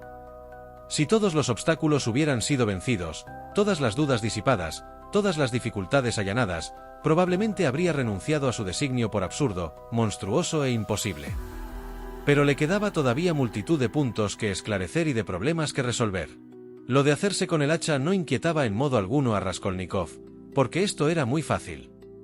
Anastasia no estaba casi nunca por la tarde en casa, acostumbraba salir para chismorrear con sus amigas o en las tiendas, y este solía ser el motivo de las reprimendas de su ama. No había más que entrar cautelosamente en la cocina cuando llegase el momento oportuno, tomar el hacha y ponerla en el mismo sitio una hora después cuando todo hubiese terminado. Dudaba, empero, que saliese todo a medida de sus deseos. Supongamos, pensaba el joven, que dentro de una hora, cuando yo vuelva a dejar el hacha, haya regresado Anastasia. Naturalmente, en tal caso tendré que aguardar para entrar en la cocina a que salga la criada. Pero ¿y si durante este tiempo echa de menos el hacha y se pone a buscarla? Si no la encuentra refunfuñará, y quién sabe, armará un alboroto en la casa. Esto sería una circunstancia que podría ser funesta. Sin embargo, no quería pensar en tales pormenores. Además, no tenía tiempo para ello. Se preocupaba de lo más importante, decidido a desdeñar lo accesorio hasta que hubiese tomado una determinación sobre lo esencial. Esto último, empero, le parecía irrealizable. No podía imaginar que en un momento dado cesaría de pensar, se levantaría e iría allí derechamente. Aun en su reciente ensayo, es decir, en la visita que había hecho para tantear el terreno, había faltado poco para que el joven hubiese ensayado seriamente. Actor sin convicción, no pudo sostener su papel y huyó indignado contra sí mismo. No obstante, desde el punto de vista moral, la cuestión estaba resuelta. La casuística del joven, afilada como una navaja de afeitar, había cortado todas las objeciones, pero no encontrándolas en su mente se esforzaba en buscarlas fuera. Hubiérase dicho que, arrastrado por una potencia ciega, irresistible, sobrehumana, trataba desesperadamente de encontrar un punto fijo a que agarrarse. Los imprevistos accidentes de la víspera influían sobre él de una manera automática, del mismo modo que el hombre a quien el engranaje de la rueda de una máquina le agarra una parte de su traje acaba por ser despedazado por la misma máquina. La primera cuestión que le preocupaba sobremanera y en la cual había pensado muchas veces, era esta: ¿por qué se descubren tan fácilmente todos los crímenes y por qué se encuentran con tanta facilidad las huellas de casi todos los culpables? Poco a poco llegó a diversas conclusiones muy curiosas. Según él, la principal razón del hecho consistía menos en la imposibilidad material de ocultar el crimen que en la personalidad misma del criminal. Este último experimentaba en el momento de cometer el delito una disminución de la voluntad y de la inteligencia. Por esta razón solía proceder con aturdimiento infantil, con ligereza fenomenal, precisamente cuando la circunspección y la prudencia le eran más necesarias. Raskolnikov comparaba este eclipse del juicio y este desfallecimiento de la voluntad a una afección morbosa que se desarrolla por grados, que llega al máximo de intensidad poco antes de la perpetración del crimen, que subsistía en la misma forma durante la comisión de él y aún algunos momentos después, más o menos tiempo según los individuos, para cesar luego como cesan todas las enfermedades. Un punto no esclarecido era el de saber si la enfermedad determina el crimen o si el crimen, por su naturaleza propia, va acompañado siempre de algún fenómeno morboso, pero el joven no se sentía capaz de resolver esta cuestión. Razonando de esta manera llegó a persuadirse de que él personalmente estaba al abrigo de semejantes trastornos morales, y de que conservaría la plenitud de su inteligencia y de su voluntad durante la empresa, sencillamente porque su empresa no era un crimen. No referiremos la serie de argumentos que le habían conducido a esta última conclusión. Nos limitamos a decir que en sus preocupaciones, al lado práctico, las dificultades puramente materiales de ejecución quedaban en el segundo término. Que conserve yo mi presencia de espíritu, mi fuerza de voluntad, y cuando llegue el momento triunfaré de todos los obstáculos. Pero no ponía manos a la obra. Menos que nunca creía en la persistencia final de sus resoluciones, y al sonar la hora se despertó como de un sueño. No estaba aún al pie de la escalera cuando una circunstancia insignificante vino a desconcertarle. Llegado al descansillo en que estaba el cuarto de su patrona, encontró, como siempre, abierta de par en par la puerta de la cocina, y miró discretamente, estando ausente Anastasia. ¿No era posible que estuviese allí la patrona? Y aunque no se hallase en la cocina, ¿tendría bien cerrada la puerta de su habitación? ¿No podría verle cuando entrase por el hacha? Era necesario cerciorarse. Pero, ¿cuál no sería su estupor al ver que Anastasia, contra su costumbre, estaba en la cocina? Más todavía, que andaba muy atareada, sacando ropa del cesto y tendiéndola en unas cuerdas. Al aparecer el joven, la criada, interrumpiendo su trabajo, se volvió hacia él y no dejó de mirarle hasta que se hubo alejado. Raskolnikov volvió los ojos y pasó como si no se hubiera fijado en nada, pero aquella era cosa concluida, no tenía hacha. Esta circunstancia fue para él un golpe terrible. ¿De dónde había sacado yo? Pensaba al bajar los últimos peldaños de la escalera, que precisamente en este momento había salido Anastasia. ¿Por qué se me habrá metido tal cosa en la cabeza? Sentíase como aplastado, como anonadado. Su despecho le impulsaba a burlarse de sí mismo. Hervía en todo su ser una cólera salvaje. Se detuvo indeciso en la puerta cochera, vagar por las calles, salir sin objeto, no le apetecía, pero aún le era más desagradable volver a subir. Y pensar que he perdido para siempre tan buena ocasión, murmuró enfrente del cuarto del Dvornik, cuarto que estaba también abierto. De repente se echó a temblar. En la garita del portero, a 2 pasos de Raskolnikov, debajo del banco, brillaba un hacha. El joven miró en derredor suyo. Nadie. Se aproximó suavemente al chiribitil, bajó 2 escaloncitos y llamó con voz débil al Dvornik. Vamos, no está en su casa, pero no debe de andar lejos, porque no ha cerrado la puerta. De pronto, como un rayo, se lanzó hacia el hacha y la sacó de debajo del banco donde estaba entre 2 troncos. Enseguida pasó el arma por el nudo corredizo, se metió las manos en los bolsillos y salió. Nadie le vio. O es la inteligencia la que me ayuda, es el diablo, pensó, sonriéndose de un modo extraño. Aquella casualidad contribuyó poderosamente a darle valor. Caminaba lenta, gravemente, temeroso de despertar sospechas. Apenas miraba a los transeúntes a fin de atraer lo menos posible la atención. De repente pensó en su sombrero. Dios mío. Anteayer tenía dinero y hubiera podido comprarme una gorra. Del fondo de su alma brotó una imprecación. Una ojeada que por casualidad dirigió a una tienda donde había un reloj colgado de la pared, le hizo saber que eran ya las 7:10. Urgía el tiempo, y, sin embargo, tenía que dar un rodeo para que no se le viese llegar de aquel lado a la casa. Entretanto se verificaba en él un extraño fenómeno. En contra de lo que se figuraba, no sentía miedo alguno. Así, en vez de preocuparse por el crimen que se disponía a cometer, otros sentimientos ajenos a su empresa ocupaban su espíritu. Al pasar por delante del jardín de Yusupov, pensaba que sería conveniente establecer en todas las plazas públicas fuentes monumentales que refrescasen la atmósfera. Luego, por una serie de transiciones insensibles, comenzó a fantasear que si al jardín de verano se le diese toda la extensión del campo de Marte y se le añadiese el jardín del Palacio Miguel, San Petersburgo ganaría con ello higiénica y artísticamente considerado. Del mismo modo, sin duda, las personas que son conducidas al suplicio se fijan en todos los objetos que encuentran en el camino. Se le ocurrió esta idea, pero se apresuró a desecharla. En tanto se aproximó, vio la casa, vio la puerta. De repente oyó que un reloj daba una sola campanada. ¿Cómo? ¿Serán ya las 7:30? ¡Imposible! Ese reloj adelanta. También esta vez la casualidad sirvió a Raskolnikov. Como si lo hubiera hecho a propósito, en el momento mismo en que llegaba frente a la casa, entraba por la puerta cochera una enorme carreta cargada de heno. El joven pudo franquear el umbral sin ser visto, deslizándose por el espacio que quedaba entre la carreta y la pared. Cuando estuvo en el patio, tomó rápidamente por la derecha.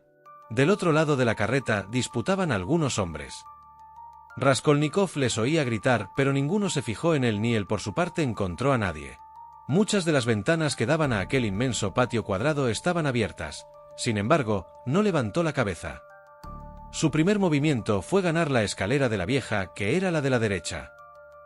Conteniendo la respiración y con la mano apoyada en el corazón para comprimir sus latidos, se puso a subir los peldaños, cerciorándose antes de que el hacha estaba bien sujeta por el nudo corredizo.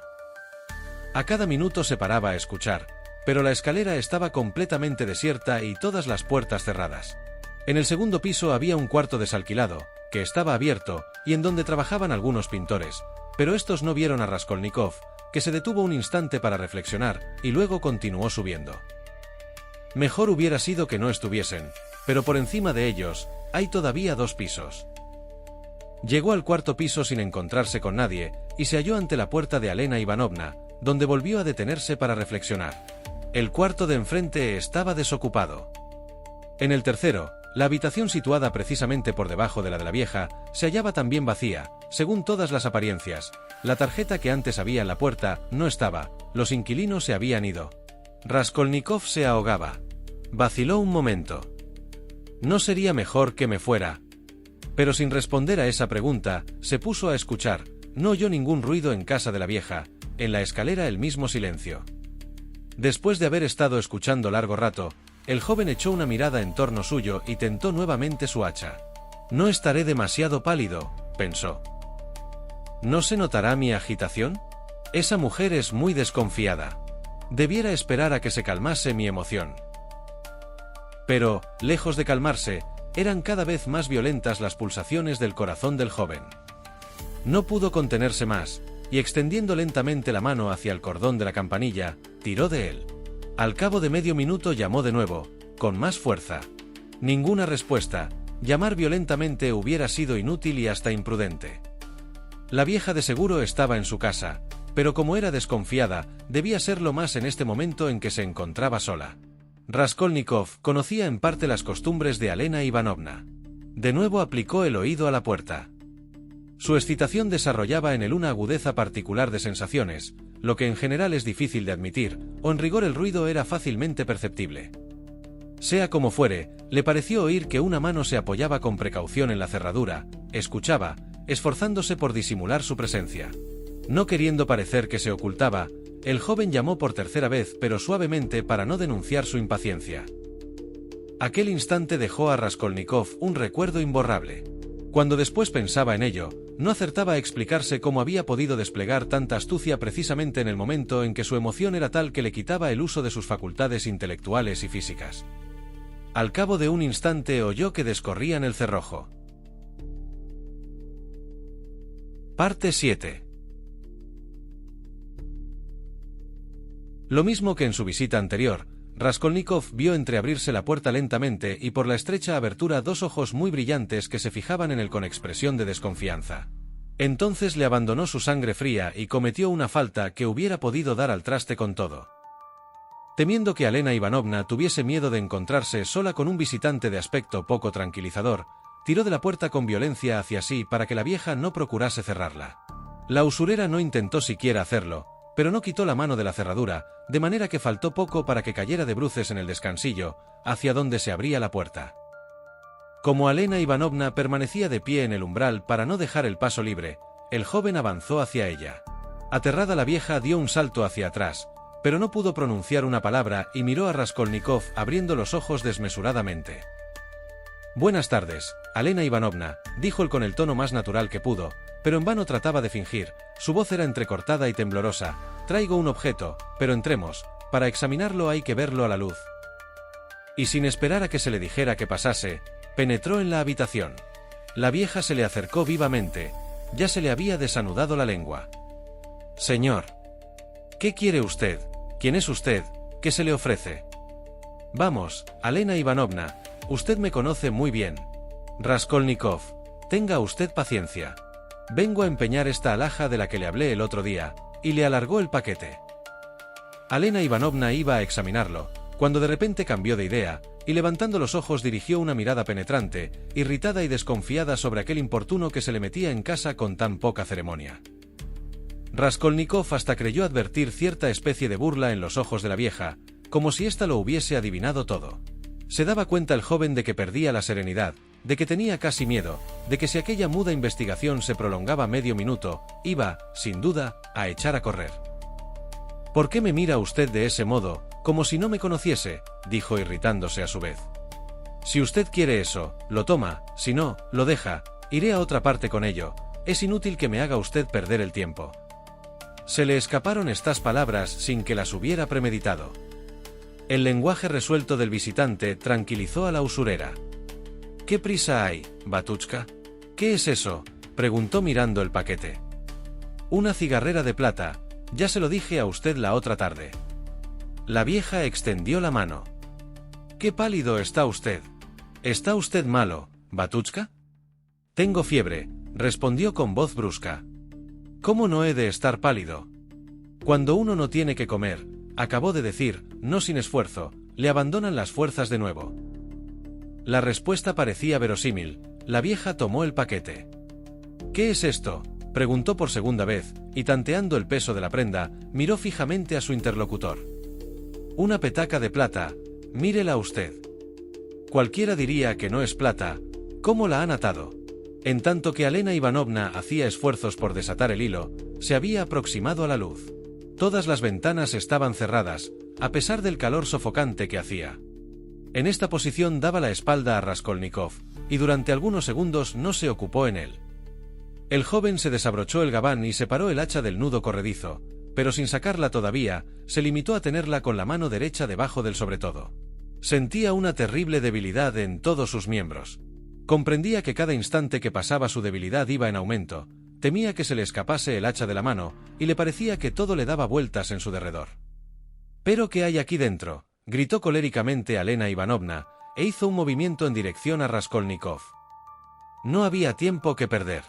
Sacó el joven el hacha de debajo del gabán, la levantó con las dos manos casi maquinalmente, porque no tenía fuerzas, y la dejó caer sobre la cabeza de la vieja. De repente, en cuanto hubo dado el golpe, sintió Raskolnikov que recobraba toda su energía física. Elena Ivanovna, como de costumbre, no llevaba nada en la cabeza. Sus cabellos, grises y escasos, y como siempre, untados de aceite, recogíalos, formando trenzas en la nuca con un trozo de peineta de cuerno. El golpe dio precisamente en la coronilla, a lo cual contribuyó la escasa estatura de la víctima. La usurera lanzó un grito débil y cayó desplomada teniendo, sin embargo, todavía fuerzas para llevarse los brazos a la cabeza. En una de las manos conservaba la prenda. Entonces Raskolnikov, que, como hemos dicho, había recobrado todo su vigor, asestó 2 nuevos hachazos en el occipucio de la vieja. La sangre brotó a chorros y el cuerpo quedó exánime. El joven se echó hacia atrás y en cuanto vio a la anciana sin movimiento se inclinó para mirarla. Estaba muerta, los ojos, desmesuradamente abiertos, parecían salirse de las órbitas, y las convulsiones de la agonía daban a su rostro la expresión de una horrible mueca. El asesino dejó el hacha en el suelo e inmediatamente se puso a registrar el cadáver, tomando todo género de precauciones para no mancharse de sangre. Se acordaba de haber visto la última vez a Elena Ivanovna buscar las llaves en el bolsillo derecho de su vestido. Se hallaba en plena posesión de su inteligencia. No experimentaba ni aturdimiento ni vértigos, pero seguían temblándole las manos. Más tarde recordó que había sido muy prudente, y que había puesto mucho cuidado en no mancharse. No tardó en encontrar las llaves. Como el día anterior, estaban todas reunidas en una anilla de acero. Después de haberse apoderado de ellas, Raskolnikov entró en la alcoba. Era esta muy pequeña, y había en ella un estante lleno de imágenes piadosas. En el otro lado una gran cama muy limpia con una colcha de seda almohadillada y hecha de pedazos cosidos. En la otra pared una cómoda. Cosa extraña, apenas hubo comenzado el joven a servirse de las llaves para abrir este mueble, le recorrió todo el cuerpo un escalofrío. Estuvo tentado de renunciar a todo y marcharse, pero esta idea duró solo un momento, era demasiado tarde para retroceder. Hasta llegó a sonreírse de haber podido pensarlo, cuando, de repente, sintió una terrible inquietud. ¿Si por acaso la vieja no estuviera muerta y recobrase el sentido? Dejando las llaves en la cómoda, acudió vivamente cerca del cuerpo, tomó el hacha y se dispuso a dar otro golpe a su víctima, pero el arma, ya levantada, no cayó, no había duda de que Elena Ivanovna estaba muerta. Inclinándose de nuevo sobre ella para examinarla más de cerca, Raskolnikov se convenció de que la mujer tenía el cráneo partido. En el sucio se había formado un lago de sangre. Viendo de improviso que la vieja tenía un cordón al cuello, el joven tiró de él violentamente, pero el cordón ensangrentado era recio y no se rompió. El asesino trató entonces de quitárselo, haciendo que se deslizase a lo largo del cuerpo, pero no fue más afortunado en esta segunda tentativa. El cordón encontró un obstáculo y no pasaba. Impaciente Raskolnikov blandió el hacha, pronto a descargarla sobre el cadáver para cortar con el mismo golpe aquel maldito cordón. Sin embargo, no pudo resolverse a proceder con aquella brutalidad. Al cabo, después de 2 minutos de esfuerzos que le pusieron rojas las manos, logró cortar el cordón con el filo del hacha, sin herir el cuerpo de la muerta. Como había supuesto, lo que la vieja llevaba al cuello era una bolsa. También estaban sujetas al cordón una medallita esmaltada y 2 cruces, la una de madera de ciprés, la otra de cobre. La bolsa, grasienta, un saquito de piel de camello, estaba completamente llena. Raskolnikov se la metió en el bolsillo sin mirar lo que contenía, arrojó las cruces sobre el pecho de la vieja, y tomando el hacha volvió a entrar con ella apresuradamente en la alcoba. La impaciencia le devoraba, y puso mano a la obra de desvalijamiento, pero sus tentativas para abrir la cómoda eran infructuosas, no tanto por el temblor de las manos, como por sus continuas torpezas. Veía, por ejemplo, que tal llave no era de la cerradura y se obstinaba, sin embargo, en hacerla entrar. De pronto se acordó de una conjetura que había hecho en su anterior visita. Aquella gruesa llave que estaba con las otras pequeñas en la anilla de acero, debía de ser no de la cómoda, sino de alguna caja en que acaso la vieja tenía encerrados todos sus valores.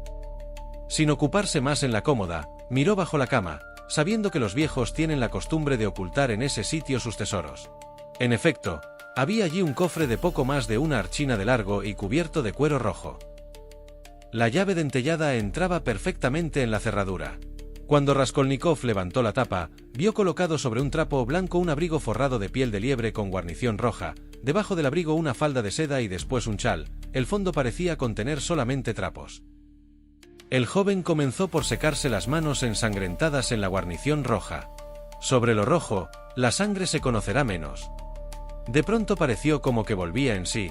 «Señor, me habré vuelto loco», murmuró con terror. Pero apenas empezó a registrar aquellas ropas, cuando de debajo de la piel se deslizó un reloj de oro. En vista de esto, revolvió de arriba a abajo el contenido del cofre.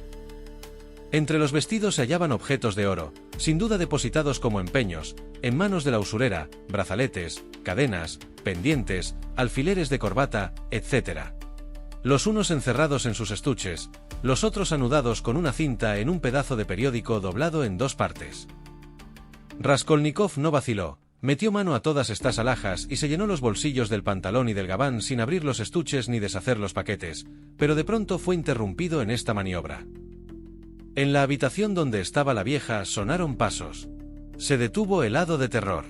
Pero el ruido había cesado.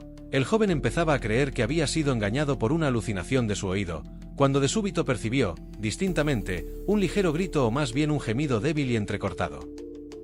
Al cabo de 1 o 2 minutos, todo volvió a quedar en un silencio de muerte. Raskolnikov, sentado en el suelo cerca del cofre, esperaba respirando apenas. De repente dio un salto, tomó el hacha y se lanzó fuera de la alcoba. En medio de la sala, Isabel, con un gran bulto en las manos, contemplaba aterrorizada el cadáver de su hermana, y, pálida como la cera, parecía no tener fuerzas para gritar ante la brusca aparición del asesino. Comenzó a temblar, trató de levantar el brazo, de abrir la boca, pero no pudo dar ni un grito, y andando hacia atrás lentamente con la mirada fija en Raskolnikov, fue a refugiarse en un rincón de la sala. La pobre mujer hizo esto sin gritar, como si le faltase el aliento. El asesino se lanzó sobre ella con el hacha levantada. Los labios de la infeliz tomaron la expresión lastimera que suelen tomar los de los niños pequeños cuando están espantados. Tal horror sentía la desdichada, que aunque vio que el hacha se levantaba sobre ella, no pensó ni aun en defender la cara, llevándose las manos a la cabeza con un movimiento maquinal que sugiere en semejantes casos el instinto de conservación. Apenas si levantó el brazo izquierdo extendiéndolo lentamente en dirección del agresor, que descargó sobre Isabel un golpe terrible. El hierro del hacha penetró en el cráneo, hendió toda la parte superior de la frente y llegó casi hasta el occipucio. Isabel cayó rígida, muerta. Sin saber lo que hacía, Raskolnikov tomó el paquete que la víctima tenía en la mano, después lo tiró y salió al recibimiento. Estaba aterrado a causa de aquel nuevo asesinato que no había sido premeditado por él. Quería desaparecer cuanto antes. Si hubiese podido darse mejor cuenta de las cosas, si hubiese calculado todas las dificultades de su posición, si la hubiera previsto tan desesperada, tan horrible, tan absurda, como era. Si hubiera comprendido bien los obstáculos que quedaban por vencer, quizá los crímenes que tendría que perpetrar para huir de aquella casa y entrar en la suya. Probablemente habría renunciado a la lucha para correr a denunciarse, y no por cobardía, sino por horror de lo que había hecho. Esta impresión le iba dominando. Por nada del mundo se habría aproximado a la caja ni entrado en la alcoba. Poco a poco, sin embargo, comenzaron a surgir en su espíritu otros pensamientos, y cayó en una especie de delirio. Por momentos el asesino parecía olvidarse de sí mismo, o más bien, de olvidar lo principal, para fijarse en lo insignificante.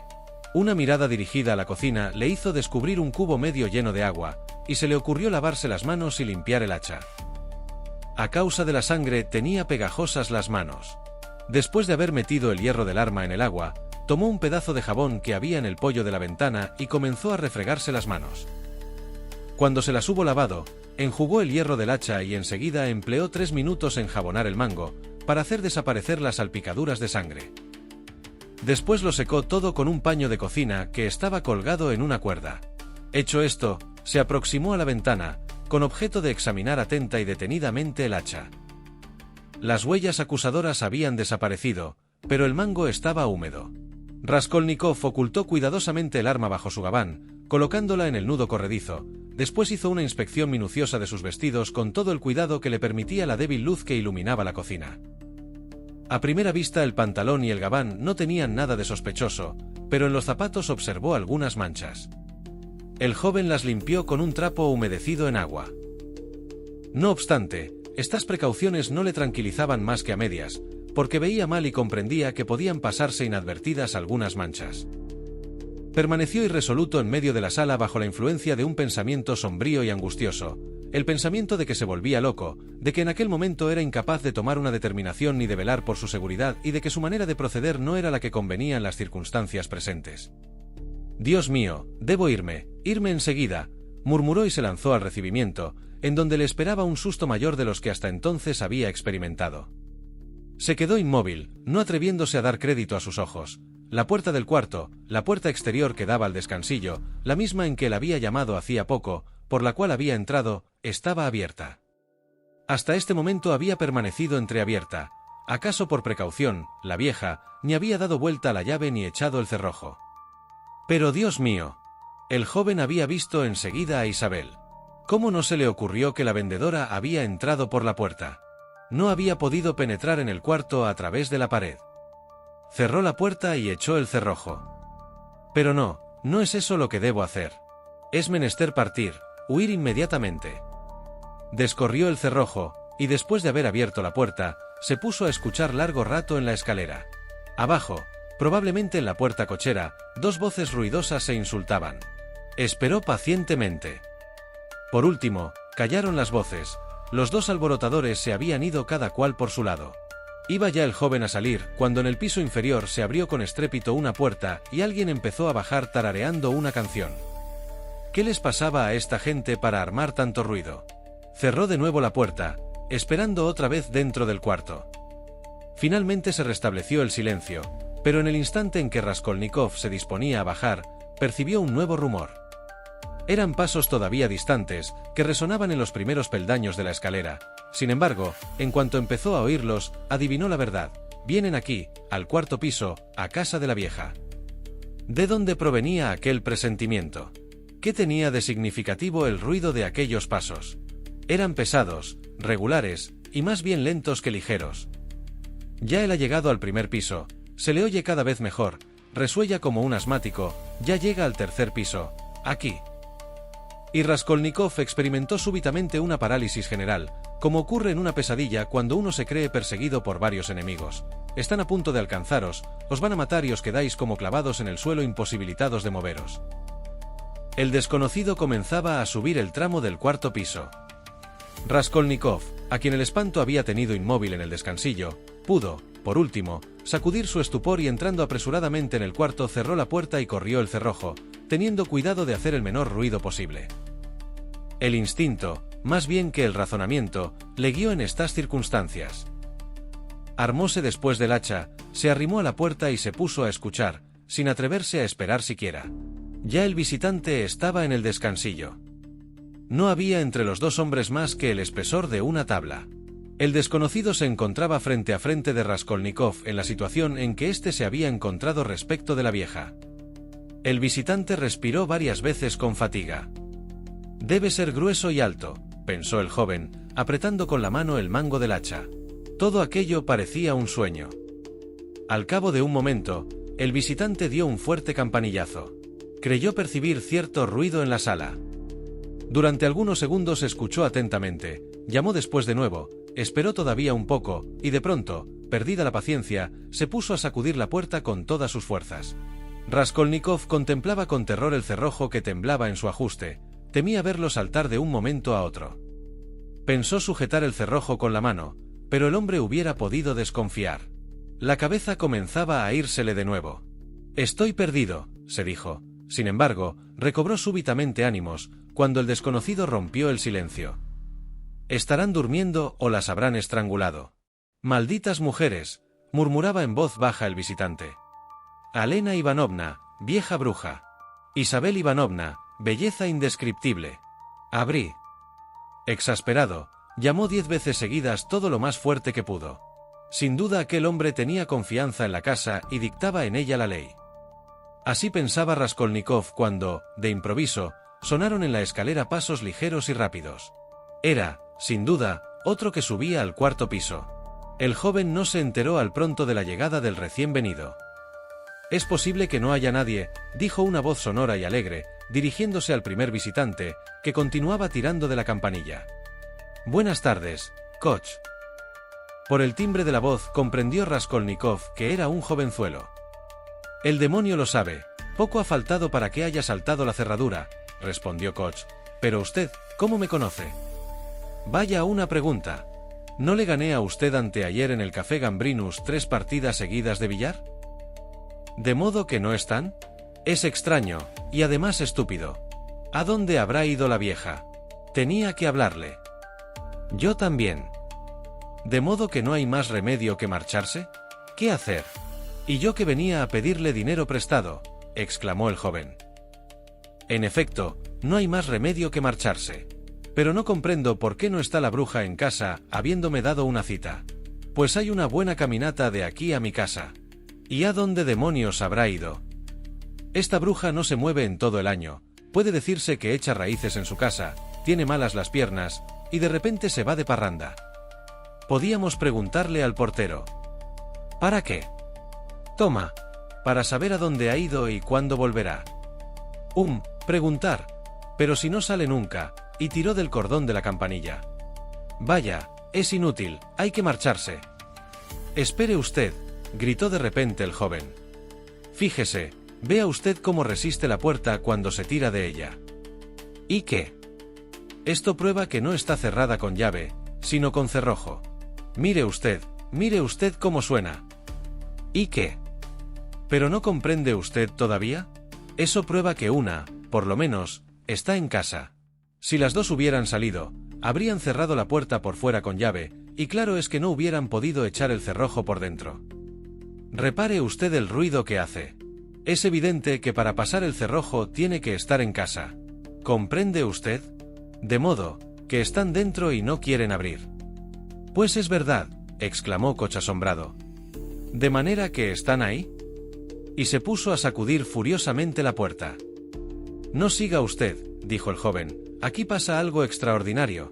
Usted ha llamado, ha sacudido la puerta con todas sus fuerzas y ellas no abren. Luego, o están desmayadas o están. ¿Qué? Hay que llamar al dvornik para que las despierte. Buena idea. Los dos empezaron a bajar. Espere usted, quédese aquí, iré yo a buscar al dvornik. ¿Para qué me he de quedar? ¿Quién sabe lo que puede ocurrir? Está bien.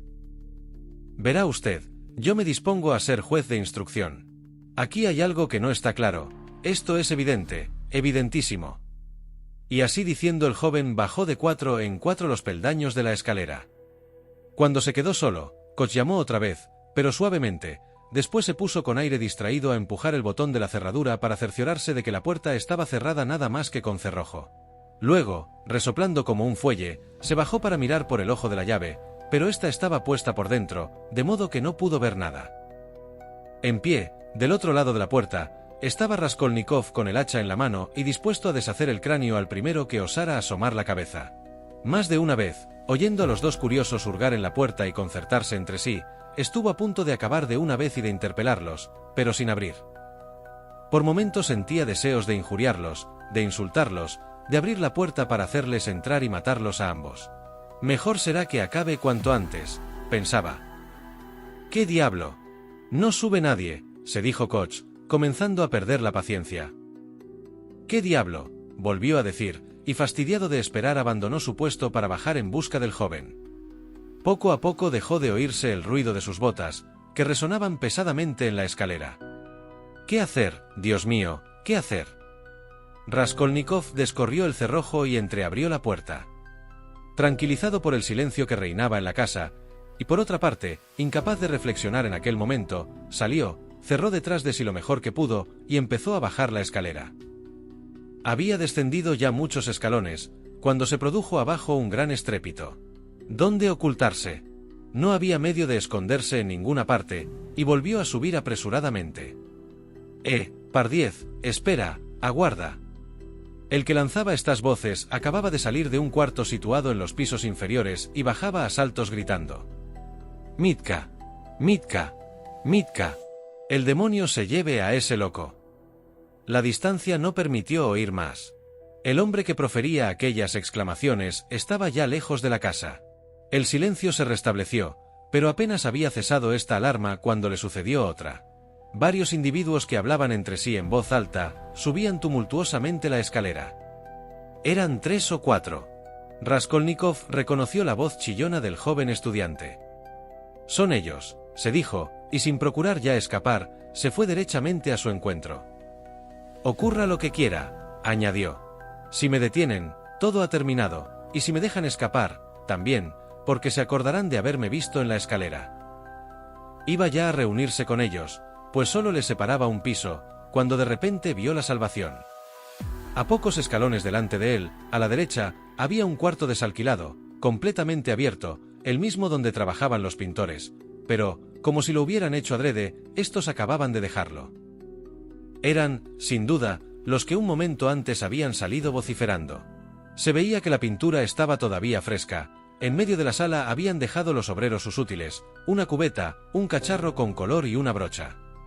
En un abrir y cerrar de ojos, Raskolnikov se escurrió en el cuarto desalquilado y se arrimó cuanto pudo a la pared. Ya era tiempo. Sus perseguidores llegaban al descansillo, pero, sin detenerse, subieron al cuarto piso, hablando ruidosamente. Después de cerciorarse de que se habían alejado un poco, el asesino salió de puntillas y descendió precipitadamente. Nadie en la escalera, nadie en el patio. Atravesó rápidamente el umbral, y una vez en la calle dobló la esquina de la izquierda. Comprendía perfectamente que los que le buscaban habían llegado en aquel momento a la puerta del cuarto de la vieja, quedándose estupefactos al verla abierta. Indudablemente están examinando los cadáveres, se decía. Sin duda les bastará un minuto para adivinar que el asesino ha logrado escapar. Sospecharán, quizá, que se ha escondido en el cuarto desalquilado del segundo piso cuando ellos subían al de la usurera. Pero, a pesar de hacerse estas reflexiones, no se atrevía a apresurar el paso, aunque estaba aún lejos de la primera esquina. Si me deslizara en un portal, en alguna calle extraviada y esperase allí un momento? No, malo. Si fuese a arrojar el hacha a cualquier parte? Si tomara un coche? Malo, malo. Al cabo se ofreció ante sus ojos un Pereuloc y se metió en el más muerto que vivo. Allí estaba casi en salvo, así lo comprendió. Era difícil que las sospechas recayeran sobre él. Por otra parte, era fácil no llamar la atención en medio de los paseantes, pero de tal manera aquellas angustias le habían debilitado, que apenas podía sostenerse en pie. Por la cara le corrían gruesas gotas de sudor y tenía empapado el cuello. «Buena la has tomado», le gritó, al desembocar el canal, uno que le creyó borracho. No se daba cuenta de nada. Cuanto más andaba, más se obscurecían sus ideas. No obstante, cuando llegó al muelle del Neva, se asustó de ver tan poca gente, y temiendo que reparasen en él en un lugar tan solitario, se volvió otra vez al Pereuloc, y aunque apenas tenía fuerzas para andar, dio un largo rodeo para volver a su domicilio. Al franquear el umbral no había recobrado aún su presencia de espíritu. A lo menos, hasta que llegó a mitad de la escalera no se acordó de que llevaba todavía el hacha. La cuestión que tenía que resolver era muy grave. Se trataba de dejar el hacha donde la había tomado, sin llamar en lo más mínimo la atención. Si hubiera estado más tranquilo habría comprendido, de seguro, que en vez de dejar el arma en su antiguo puesto, hubiera sido mucho mejor deshacerse de ella arrojándola en cualquier corral. Sin embargo, todo le resultó a maravilla. La puerta del Dvornik estaba cerrada, pero sin llave, lo cual hacía suponer que el portero no se había ausentado, pero Raskolnikov, incapaz en aquel instante de discurrir ni de combinar un plan, se fue derecho a la puerta y la abrió. Si el portero le hubiese preguntado, «¿Qué quiere usted?», quizá el joven le habría entregado sencillamente el hacha, pero esta vez, como la anterior, el Dvornik había salido, lo que dio facilidad a Raskolnikov para colocar el hacha debajo del banco, en el sitio donde la había encontrado. Enseguida subió la escalera y llegó a su habitación sin tropezarse con nadie. La puerta del cuarto de la patrona estaba cerrada. Cuando entró en su aposento se echó vestido en el diván, y aunque no se durmió, quedó en estado inconsciente. Si hubiese entrado alguien en su habitación, habríase levantado bruscamente gritando despavorido. Mil ideas distintas le hormigueaban en el cerebro. Hemos recorrido los primeros pasos del laberinto de Raskolnikov, y la tensión no ha hecho más que aumentar. En el próximo vídeo, seremos testigos de la ejecución de su plan y las consecuencias que le aguardan. No se pierdan el siguiente capítulo de esta apasionante historia. Hasta pronto, nos vemos bajo las estrellas.